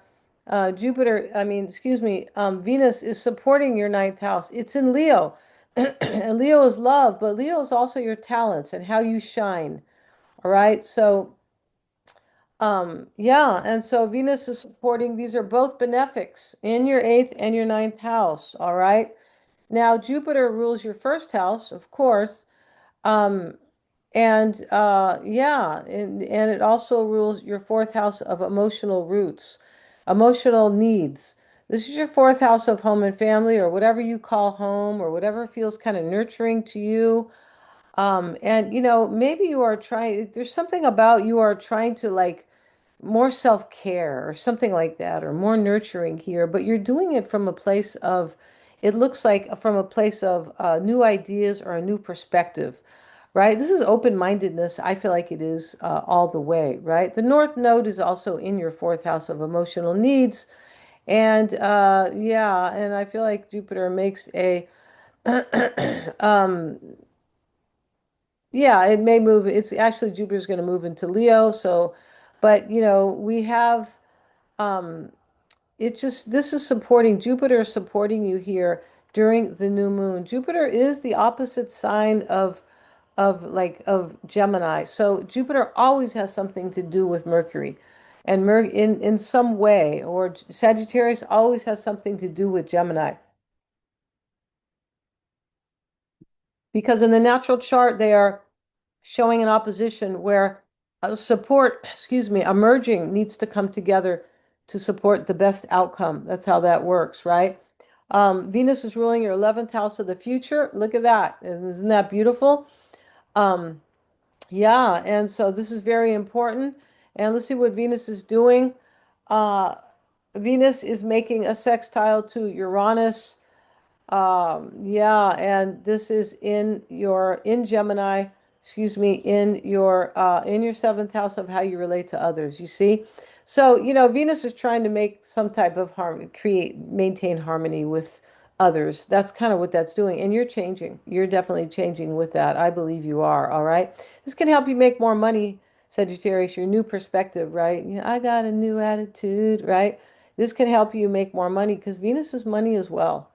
It sure is. It's not just love and, and beauty, and, self-care. And it's just not that. And not only harmony, right? It's money, right? As it rules Taurus, the sign of money. Taurus is, Taurus is the first sign of money in the zodiac. Yeah. And then we have Scorpio and, but yeah. And so, yep. And so let's see what else we have for you. Um, yeah, and Jupiter right there is conjunct with Venus. It is. Mercury is also in a conjunction with Jupiter. Yeah, look at that. It's even moving closer as we the couple days after few days after the new moon. And this is bringing you blessings, Sagittarius, in your house of growth and expansion, blessings and good luck, change. It can have to do with money as well. Remember, I just said Venus is money, and this is an eighth house of money where Jupiter sits. It's only there till the 30th, and it will move into Leo, which will be really good for you because that'll be in your ninth house of growth and transformation. And, Jupiter likes to be in Leo. It does. All right. So this is helping you with your finances and how you shine, your talents. And the new moon wants you to pay attention because not Jupiter, but Mercury wants you to think, not overanalyze, but be smart. All right. Venus is also ruling your sixth house of work here.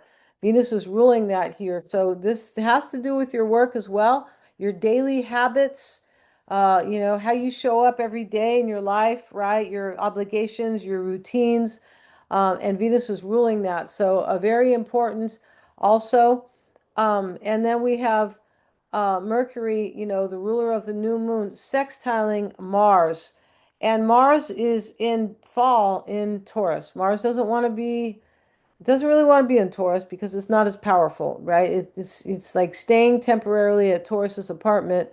And so, Taurus is saying, you kind of need to be grounded here. You need to take your time. Don't rush things. And, we need stability. And, Mars is like, I'm doing this right now. I don't need anybody to slow me down. So, but Mercury is telling Mars what to do here. Remember, Mercury is the brains, and Mars, we can call Mars the brawn, or the brawn. We can, because it's boom, I'm going to go do this, or, and Mars in the tarot is the emperor. I'm doing this. And, emperor means empezar in Spanish, which is to start. So Mars wants to start something new in your sixth house of work, ruled by Venus. Venus is ruling your 11th house of future aspirations. So this is all about your future, Sagittarius. All right. So thank you so much for joining me here. If you liked my content, please like, share, and subscribe. Hit the bell. You'll be notified of my next video. And also make a comment, right? Drop a comment. And, when is Mars going to leave?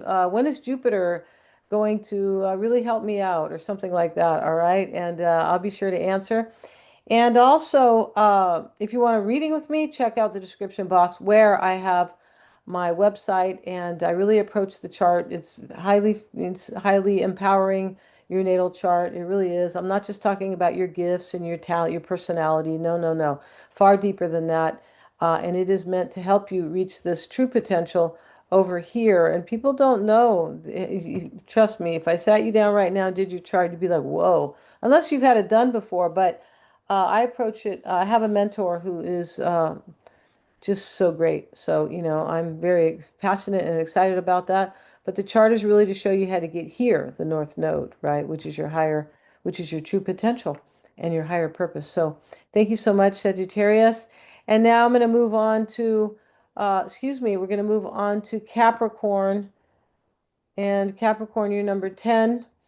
And yeah. All right. So, Capricorn, we have you on the ascendant. And let's look at your notes here, right? Because I kind of leave them behind all the time. The new moon is in your sixth house of work and service. This is your house of health and wellness, your daily habits, your routines, your lifestyle, your schedules, and also obstacles. All right. So, this is the house that makes your life work, right? If this house is really, this is your work, your health, and your lifestyle, if it's kind of run down, it can be a little rough, right? But not to say that's the case. All I'm saying here, said Capricorn, I beg your pardon, and this is for Capricorn, Sun, Moon, and Rising, is that there's a new perspective or a new way of thinking about those sixth house themes. All right, it's also being opposed by your 12th house of endings and release, where the universe or Mercury, the ruler of the new moon, is asking you. It is opposing Lilith and also part of fortune. All right. So, they're both the opposite, really, because Lilith here is your shadow or your ego. It can be a wound but you need to confront it and let it go, face it. It's almost like the shadow is kind of like admit it and then it'll go away. That's how I see the shadow, right? Admit it and move away from it and move into the light, right? And so here's the part of fortune, and that's what makes you thrive, Capricorn. So it's in your 12th house. You have to let something go here, ego-based, or maybe it's a wound or whatever, shadow. You have to release that because the new moon is asking you for that. It's asking you to make an adjustment so you can move into these new ideas or this new, fresh perspective or new way of thinking about those sixth house themes. All right. Now, yeah, and the moon, as I said, can illuminate a need for something new. Yeah, about those sixth house um, themes. Mercury is the ruler of the new moon, and it's ruling your ninth house. Mercury rules your sixth and your ninth house of growth and expansion. So, this is very important to you, this new moon, because this new way of thinking is going to help you grow and expand. It's going to help you, you're experiencing more wisdom with it. That's what I would say here. Um, right? Reach a higher potential for sure. And also we have and also, on the kind of less philosophical or psychological, you could be planning a trip here. You could be planning to travel here because Mercury's ruling this ninth house. That's a possibility here. Um, it's possible. Sagittarius rules faraway lands, and that is ruling, right? That's your 12th house, Sagittarius, right? And yeah. So now we have Mercury here, the ruler, and Mercury is here in Cancer, and it is squaring your own Saturn. Look at that. So Saturn's at 13 degrees, and Saturn's in fall here in Aries. It's been there for a while. Let me move this over so you can see the wheel better. Um, There we go. So Saturn is getting a square from, intelligent Mercury. Mercury's in your seventh house of how you relate to others. This is your house of, yes, partnerships. It's your house of opponents and people who don't agree with you or situations that might not, legal affairs, and things like that. So, which is also, making a quincunx over here, asking you to let something go as well to Lilith and part of fortune in Sagittarius as well. Yeah, wow. But Mercury is squaring your Saturn. Saturn feels kind of roped in here in Aries. Interesting because Saturn actually wants to take its time, and Aries says, no, hurry up and go. So, Saturn is here, but this can be the square here. It's in your fourth house of emotional roots and home and family. Um, yeah, emotional needs here. So Mercury is asking you to make an adjustment to like to support your emotional needs. That's what it's doing with this fresh way of thinking uh, is support actually, kind of pressing you to make an adjustment that has to do with either home and family or, or how you support your own emotional needs, right? Yeah, that could be because Mercury sits in the house of how you create harmony in your own life. And it doesn't always have to do with other people. Not really. I mean, this is the how it doesn't. So, yes. And so there we go on that. Now, let's see what else I have for you here. hmm Mercury's in Cancer. Yeah, Mercury's in nurturing Cancer. This is what I mean, making a square to your fourth house of emotional needs. All right. Um, hmm Um, yeah, and Jupiter, let's look at Jupiter because Jupiter is important, right? Mercury is here, kind of telling Jupiter, hey, you can grow and expand or reach a higher purpose. You can. If you are kind of maintaining this harmony in your life. And why do I say that? Because Mercury is also making a square to Vesta. Vesta is associated with the seventh house of harmony and balance. This is also has to do with what you quietly devote yourself to. So it's kind of saying here, quietly devote yourself to like maintaining or establishing a more emotional kind of grounding or seeing something from a place that can support your emotional needs, but it has to do with a new, fresh perspective. It sure does. All right. And Jupiter, yeah, Jupiter is here. Jupiter is making an alliance. We call it a conjunction. Where's little Jupiter at? Up here. So it's making a conjunction. Mercury is in a conjunction here, moves into a tighter one as the days kind of move forward.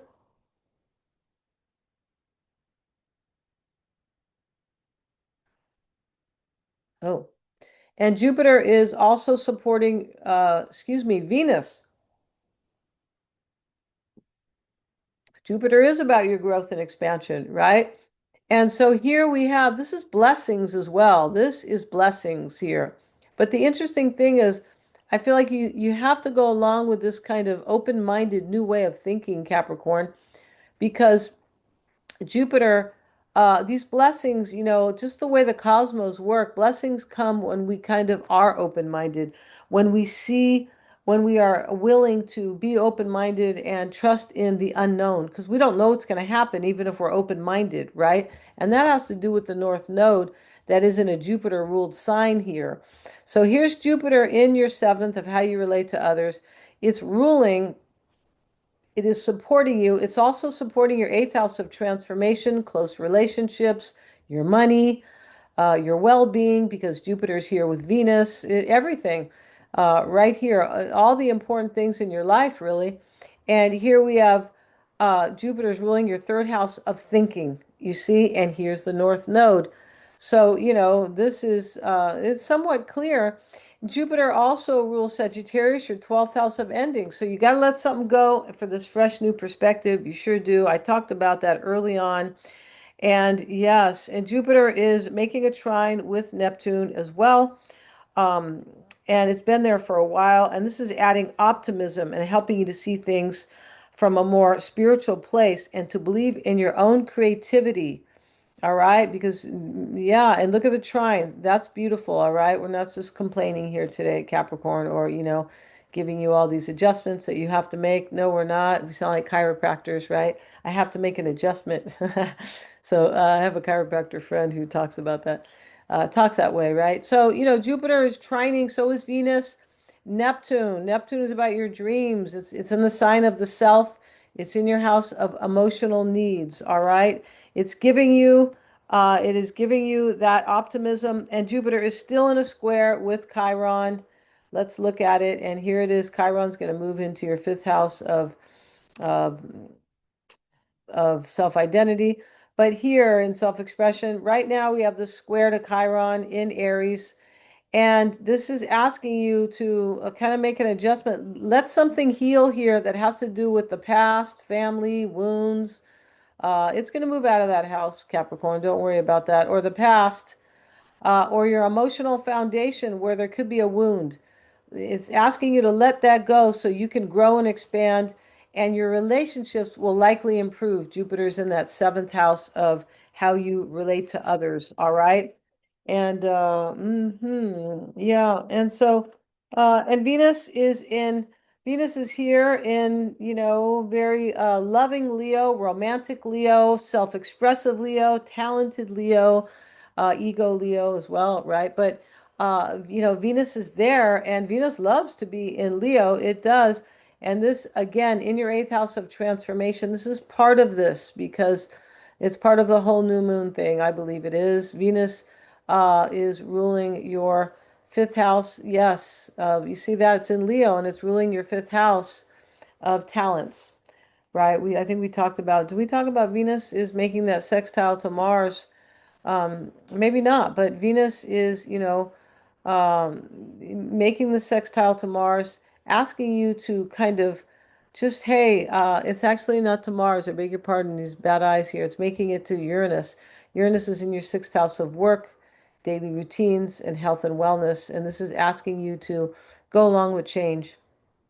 And Uranus is being ruled by Mercury, which is a fresh new perspective because it's in Gemini, right? It's yeah, new ideas and a new way of thinking. It's asking you to go along with that. It's helping you to go along with it. It's a sextile if you so engage. This is very favorable and supportive, where Venus is supporting you, supporting change, transformation, your intimate relationships, your money, your work, and your relationships as well. Wow, that's very good. So it's helping you to innovate and change, and it's helping you with these new ideas or a new way of thinking. All right. So thank you so much, Capricorn, for joining me here today. And please like, share, and subscribe. Make a comment, anything, when is Saturn going to leave or whatever it is. And I appreciate you. Hit the bell so you can be notified of my next upload. If you want a reading with me, I approach the chart from a place of empowerment, all right, and overcoming. And everybody, yeah, it's not a place of, I don't look at the chart just to show you your talents or your personality traits. No, that's great. And you'll be able to see soul gifts. You'll be able to see karmic lessons, and lineage, yeah, and roots. Your roots, you're going to be able to see a lot. Very personal, very unique, and very like cathartic. It's a very rich experience. The way I approach the chart is because I have a great mentor. Thanks so much, Capricorn. We'll see you in the next one, and we're going to move to Aquarius now. And let's put Aquarius on the ascendant. And here you are. Let's see here. And where is Aquarius? Aquarius, harmony and understanding, right? All right, here you are, Aquarius. And that's really what Pluto and Aquarius is, harmony and understanding. Pluto is the power, and in Aquarius, it is power for the people, right? More power for the people. All right, just getting water. Thank you. Thank you so much, Aquarius, Sun, Moon, and Rising, for waiting. And Aquarius, the new moon is in your fifth house of creative talents. This is your fifth house of what you're good at, what you shine at. It's also your self-expression, how you show yourself. It's the sun who is the natural ruler of the fifth house, how you kind of, your social personality. And that is the house of love and sex, romantic love, of course, children, because that's a part of creativity. It's about your creative pursuits. And it is about your fun, how you enjoy yourself, recreational activities, entertainment, and things like that. All right. So the moon, you might have a new perspective about love and sex, or about those fifth house themes that I was talking about. Right. Right. Um, this is the house of the heart. Exactly. And the new moon can be illuminating something for you, something new about your own self-expression, or any of these fifth house themes. And Mercury, the ruler of the new moon, is also ruling Virgo. And Virgo is your eighth house of transformation. Something is definitely changing for you because of a new perspective that you may have. Now, the new moon can help you move into a transition. It doesn't like overnight, wow, I think completely different, but right, it can. And sometimes with the new moon, whatever you are starting kind of with the new moon comes true with the full moon. That's just how it works, right?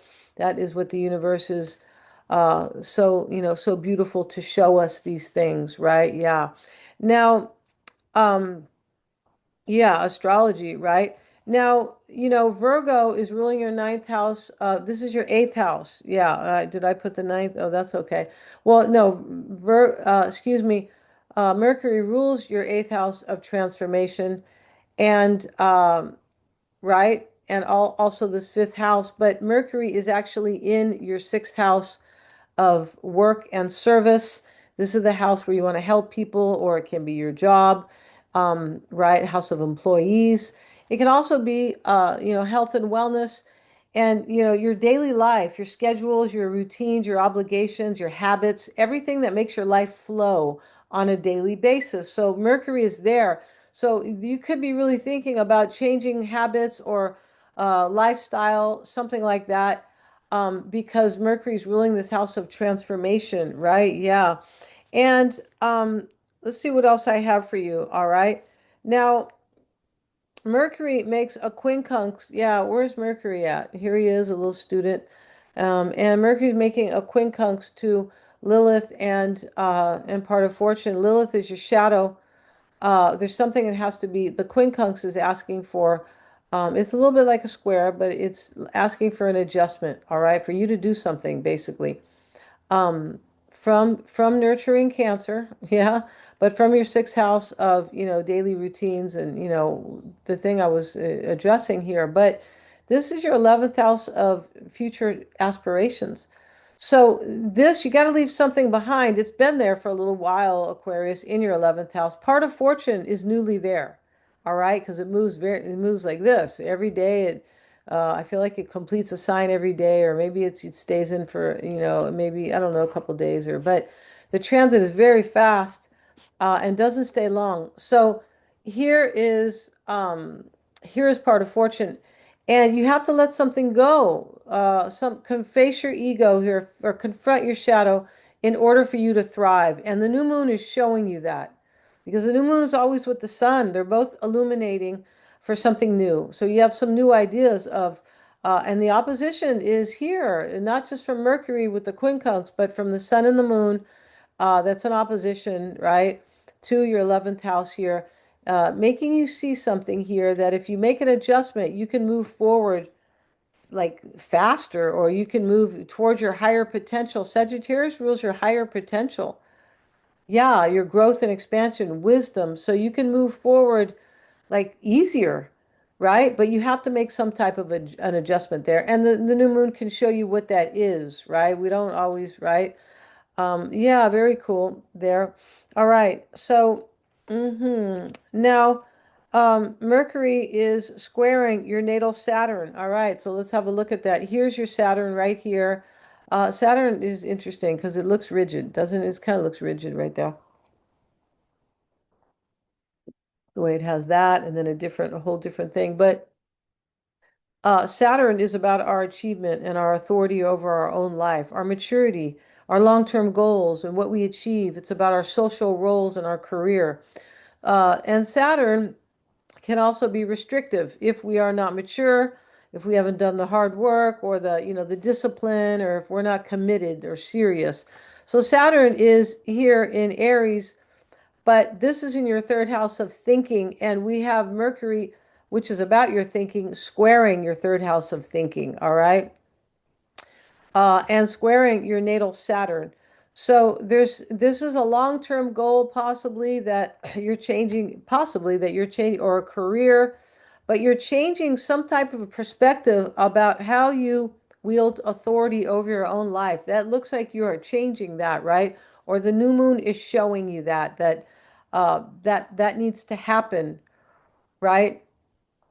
Yeah, maybe there is a lack of, it depends. This can be different for everybody, for all Aquarians, right? But it is definitely showing you that, all right?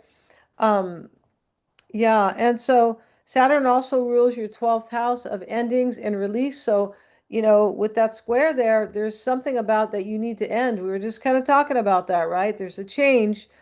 And Mercury, the ruler of the new moon, is conjoined with Jupiter, the planet of higher purpose and growth, right? Expansion. So let's look at Mercury. It's right here with Jupiter in your sixth house. This is supporting your sixth house of work or your daily habits, your lifestyle, your health and wellness, right? That is definitely supporting. It's like Mercury is telling Jupiter, hey, if you want to grow and expand or reach your higher potential, some type of habits need kind of a, an overhaul or a fresh new look. Because remember, Mercury is ruling your fifth house of your creative endeavors or, or how you shine, things like that. Your kind of your self expression. So something is changing here for sure, and Mercury wants to show that to you, all right? Or wants you to, it wants you to see something, right? Mercury is information, real it is. And so yeah, it's conjoined with, and this is showing you some type of wisdom here, right? And here we have Venus, but let's talk a little bit about Jupiter because it's important, being that it's conjoined with the ruler of the new moon. Jupiter rules your second house of well-being. You see, there's something new here that will improve your well-being. Yes, it definitely will. Jupiter's conjuncting, not conjuncting, but making a quincunx to this north node of higher purpose and fate and destiny and your true potential. Jupiter's making that along with Venus, and that's another adjustment it's asking you to make for your own well-being or possibly for your stability or your material comfort, right? Remember, the sixth house can be related to that as well because it's work and habits. All right. Now, Jupiter is ruling your 11th house of future aspirations. Excuse me, guys. And we talked about how, the sun and the moon are opposing Lilith and part of fortune there. All right. Um, yeah, and so let's see what else we have. And now we have Jupiter making a trine uh to your third house of thinking to Neptune. And so with this trine, this is supporting optimism for your goals and your dreams and your visions. That's what that's doing there. And growth and expansion for you. And that's a really good thing. All right. And this is asking you, when we have Jupiter and this optimism, making this trine to Neptune in the third, it's asking you to believe in your goals. Yeah, it's asking you to believe in yourself and, and your thoughts and your ideas and your skills and things like that. It sure is. And to believe in your creativity because Neptune represents creativity. It sure does. I have a Piscean that is a master, a genius, kind of a, a creative genius. Yeah. Yeah. And so we also have a square to Chiron. And let's look at that. Where's Chiron at here? It's in Taurus. I mean, it's in Aries. It's going to move into Taurus. But this is in your third house of thinking, your third house of goals, again, where Neptune is, the way you think about things and all that. And Jupiter is squaring it. So Jupiter is saying, you know what, let go of something. Yeah, you need to overcome something. And it's giving you a little bit of time here, Aquarius. You're on the hot seat because Chiron's at 29 degrees. I'm just teasing, right? But at the 29 degrees, it's going to move out and into Taurus, right? But some people say that something has to be done because it's at that last degree, right? But Jupiter here, there's so much hope here or optimism for whatever this new perspective is about, your new ideas, your new creative ideas or your new ideas how to, excuse me, run your life better on a daily basis, your new ideas that have to do with your future. All right. So, yes, thank you so much for joining me here, Aquarius. If you want to get a reading with me, go to the description box. I have some great readings. Mine are all for transformation. It's a cathartic experience. It really is. It's very rich. I have a great mentor. Please like, share, and subscribe. Hit the little bell. You'll be notified of all my uploads and make a comment, right? Just, you can say, hey Denise, what about Saturn? Or, what about Mercury, right? Or whatever. Or what about this new moon? And, whatever you want to say. So thank you so much, Aquarius, for joining me here. I do appreciate you. And now we're going to move to Pisces, last but definitely not least. No, Pisces rules transcendent, so it can never be least. No, can never be. So let's look at Pisces, and here you are, Pisces, on the um, excuse me, on the ascendant. Yes, you are. And I will go ahead and you know what, interestingly enough, I was looking up, I just happened to stumble on this. This is going to be for Pisces, Sun, Moon, and Rising. But Neptune, which is your, your modern ruler, it looks like this little, kind of like a pitchfork.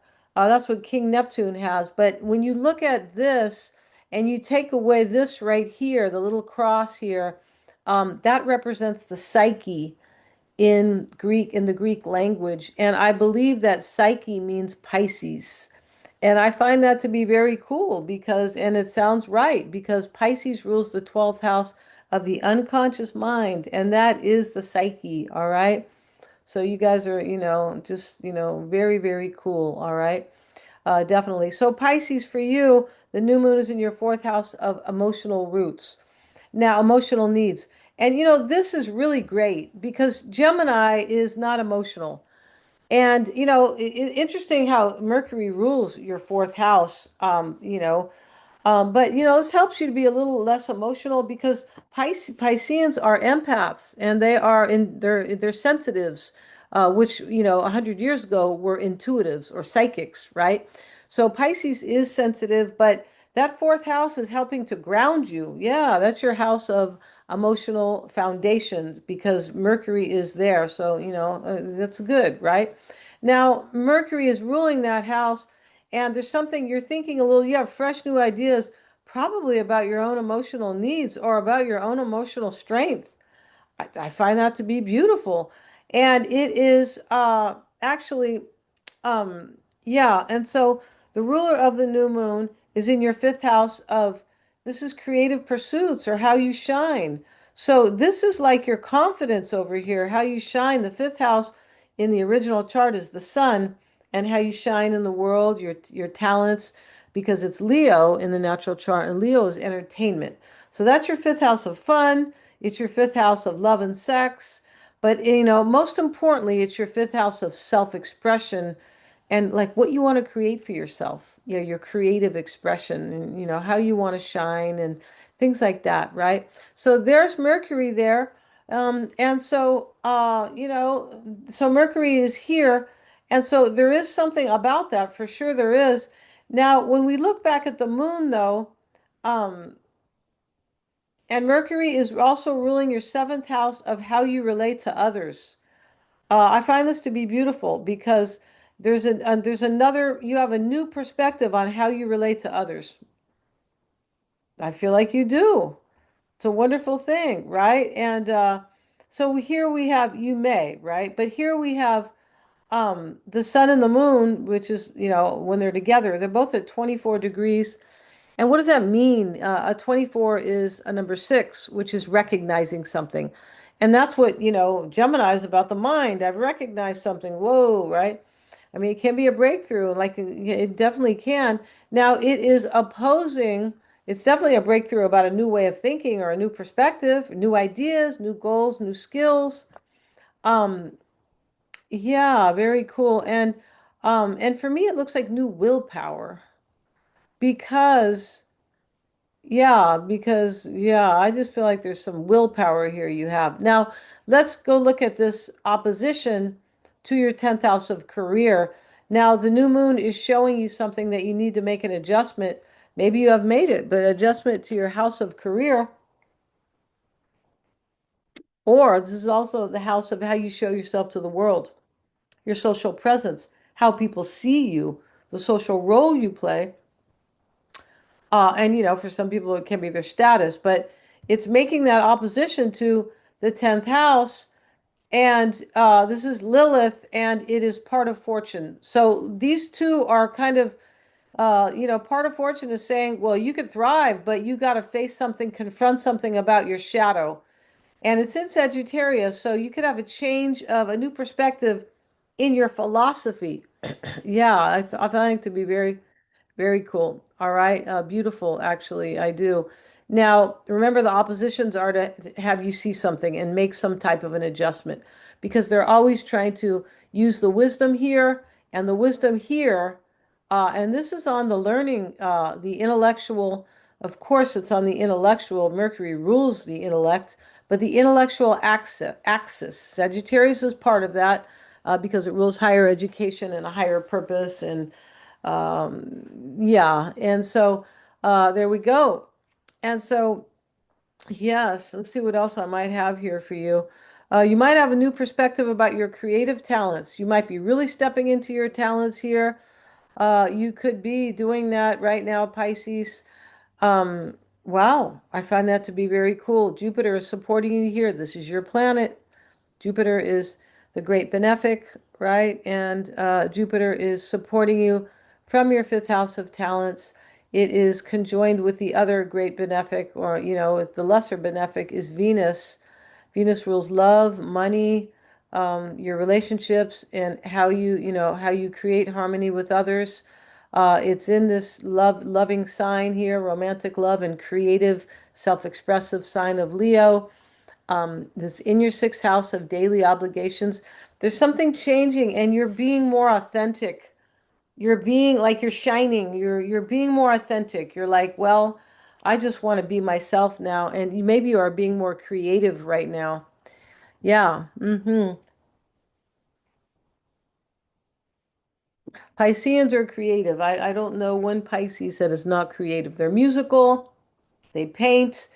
All kinds of different type of art. Yeah, they do. Okay, they're healers as well. So here we have Venus is in your sixth house. Venus has to do with your self-worth. You're probably taking good care of yourself right now. It's in Leo. Leo's about exercise as well. So this is it's great for you, Pisces. It is. And Jupiter is ruling your first house. Yeah, it rules your 10th house of career. Venus is here ruling this, not ruling, but it's in that sixth house. Venus rules your third house of thinking and ideas.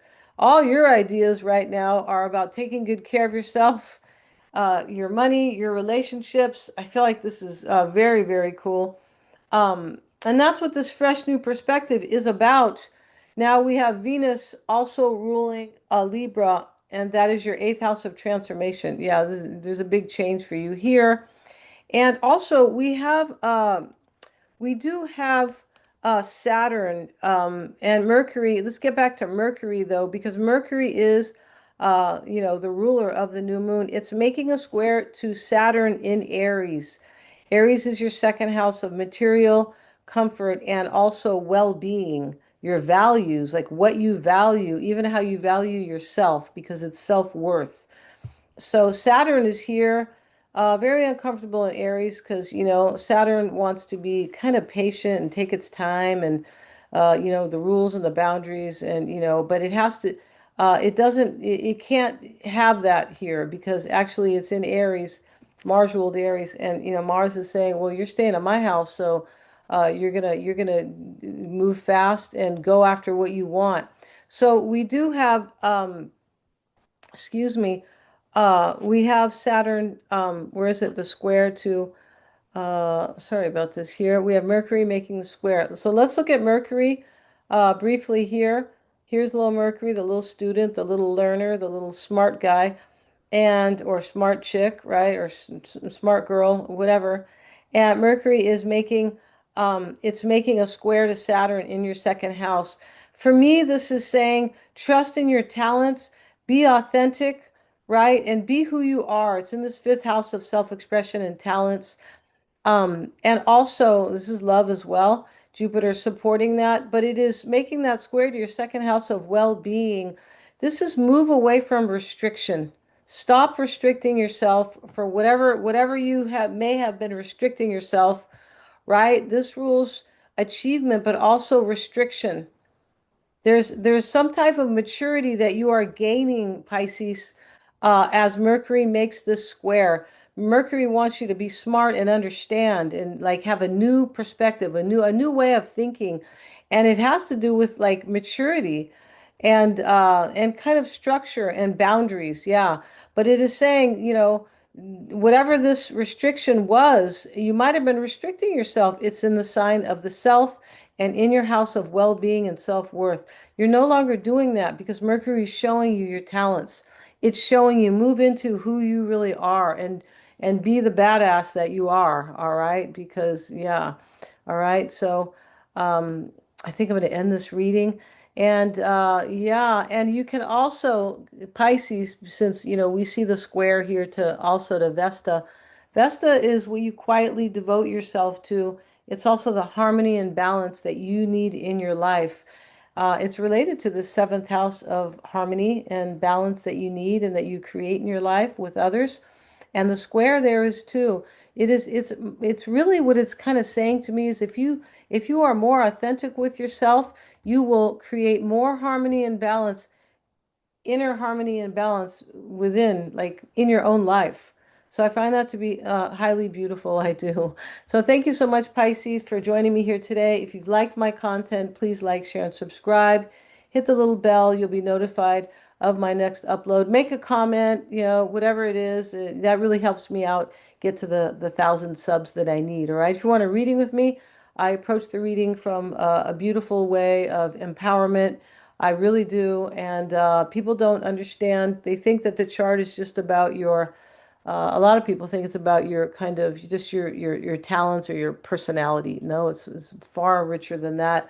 It goes deep into a lot. So, but it is, excuse me, to help you reach your true potential and empowerment, right? So my website is below. Thanks so much. Excuse me, Pisces, for joining me here today, and I will end the reading here. Thanks a lot.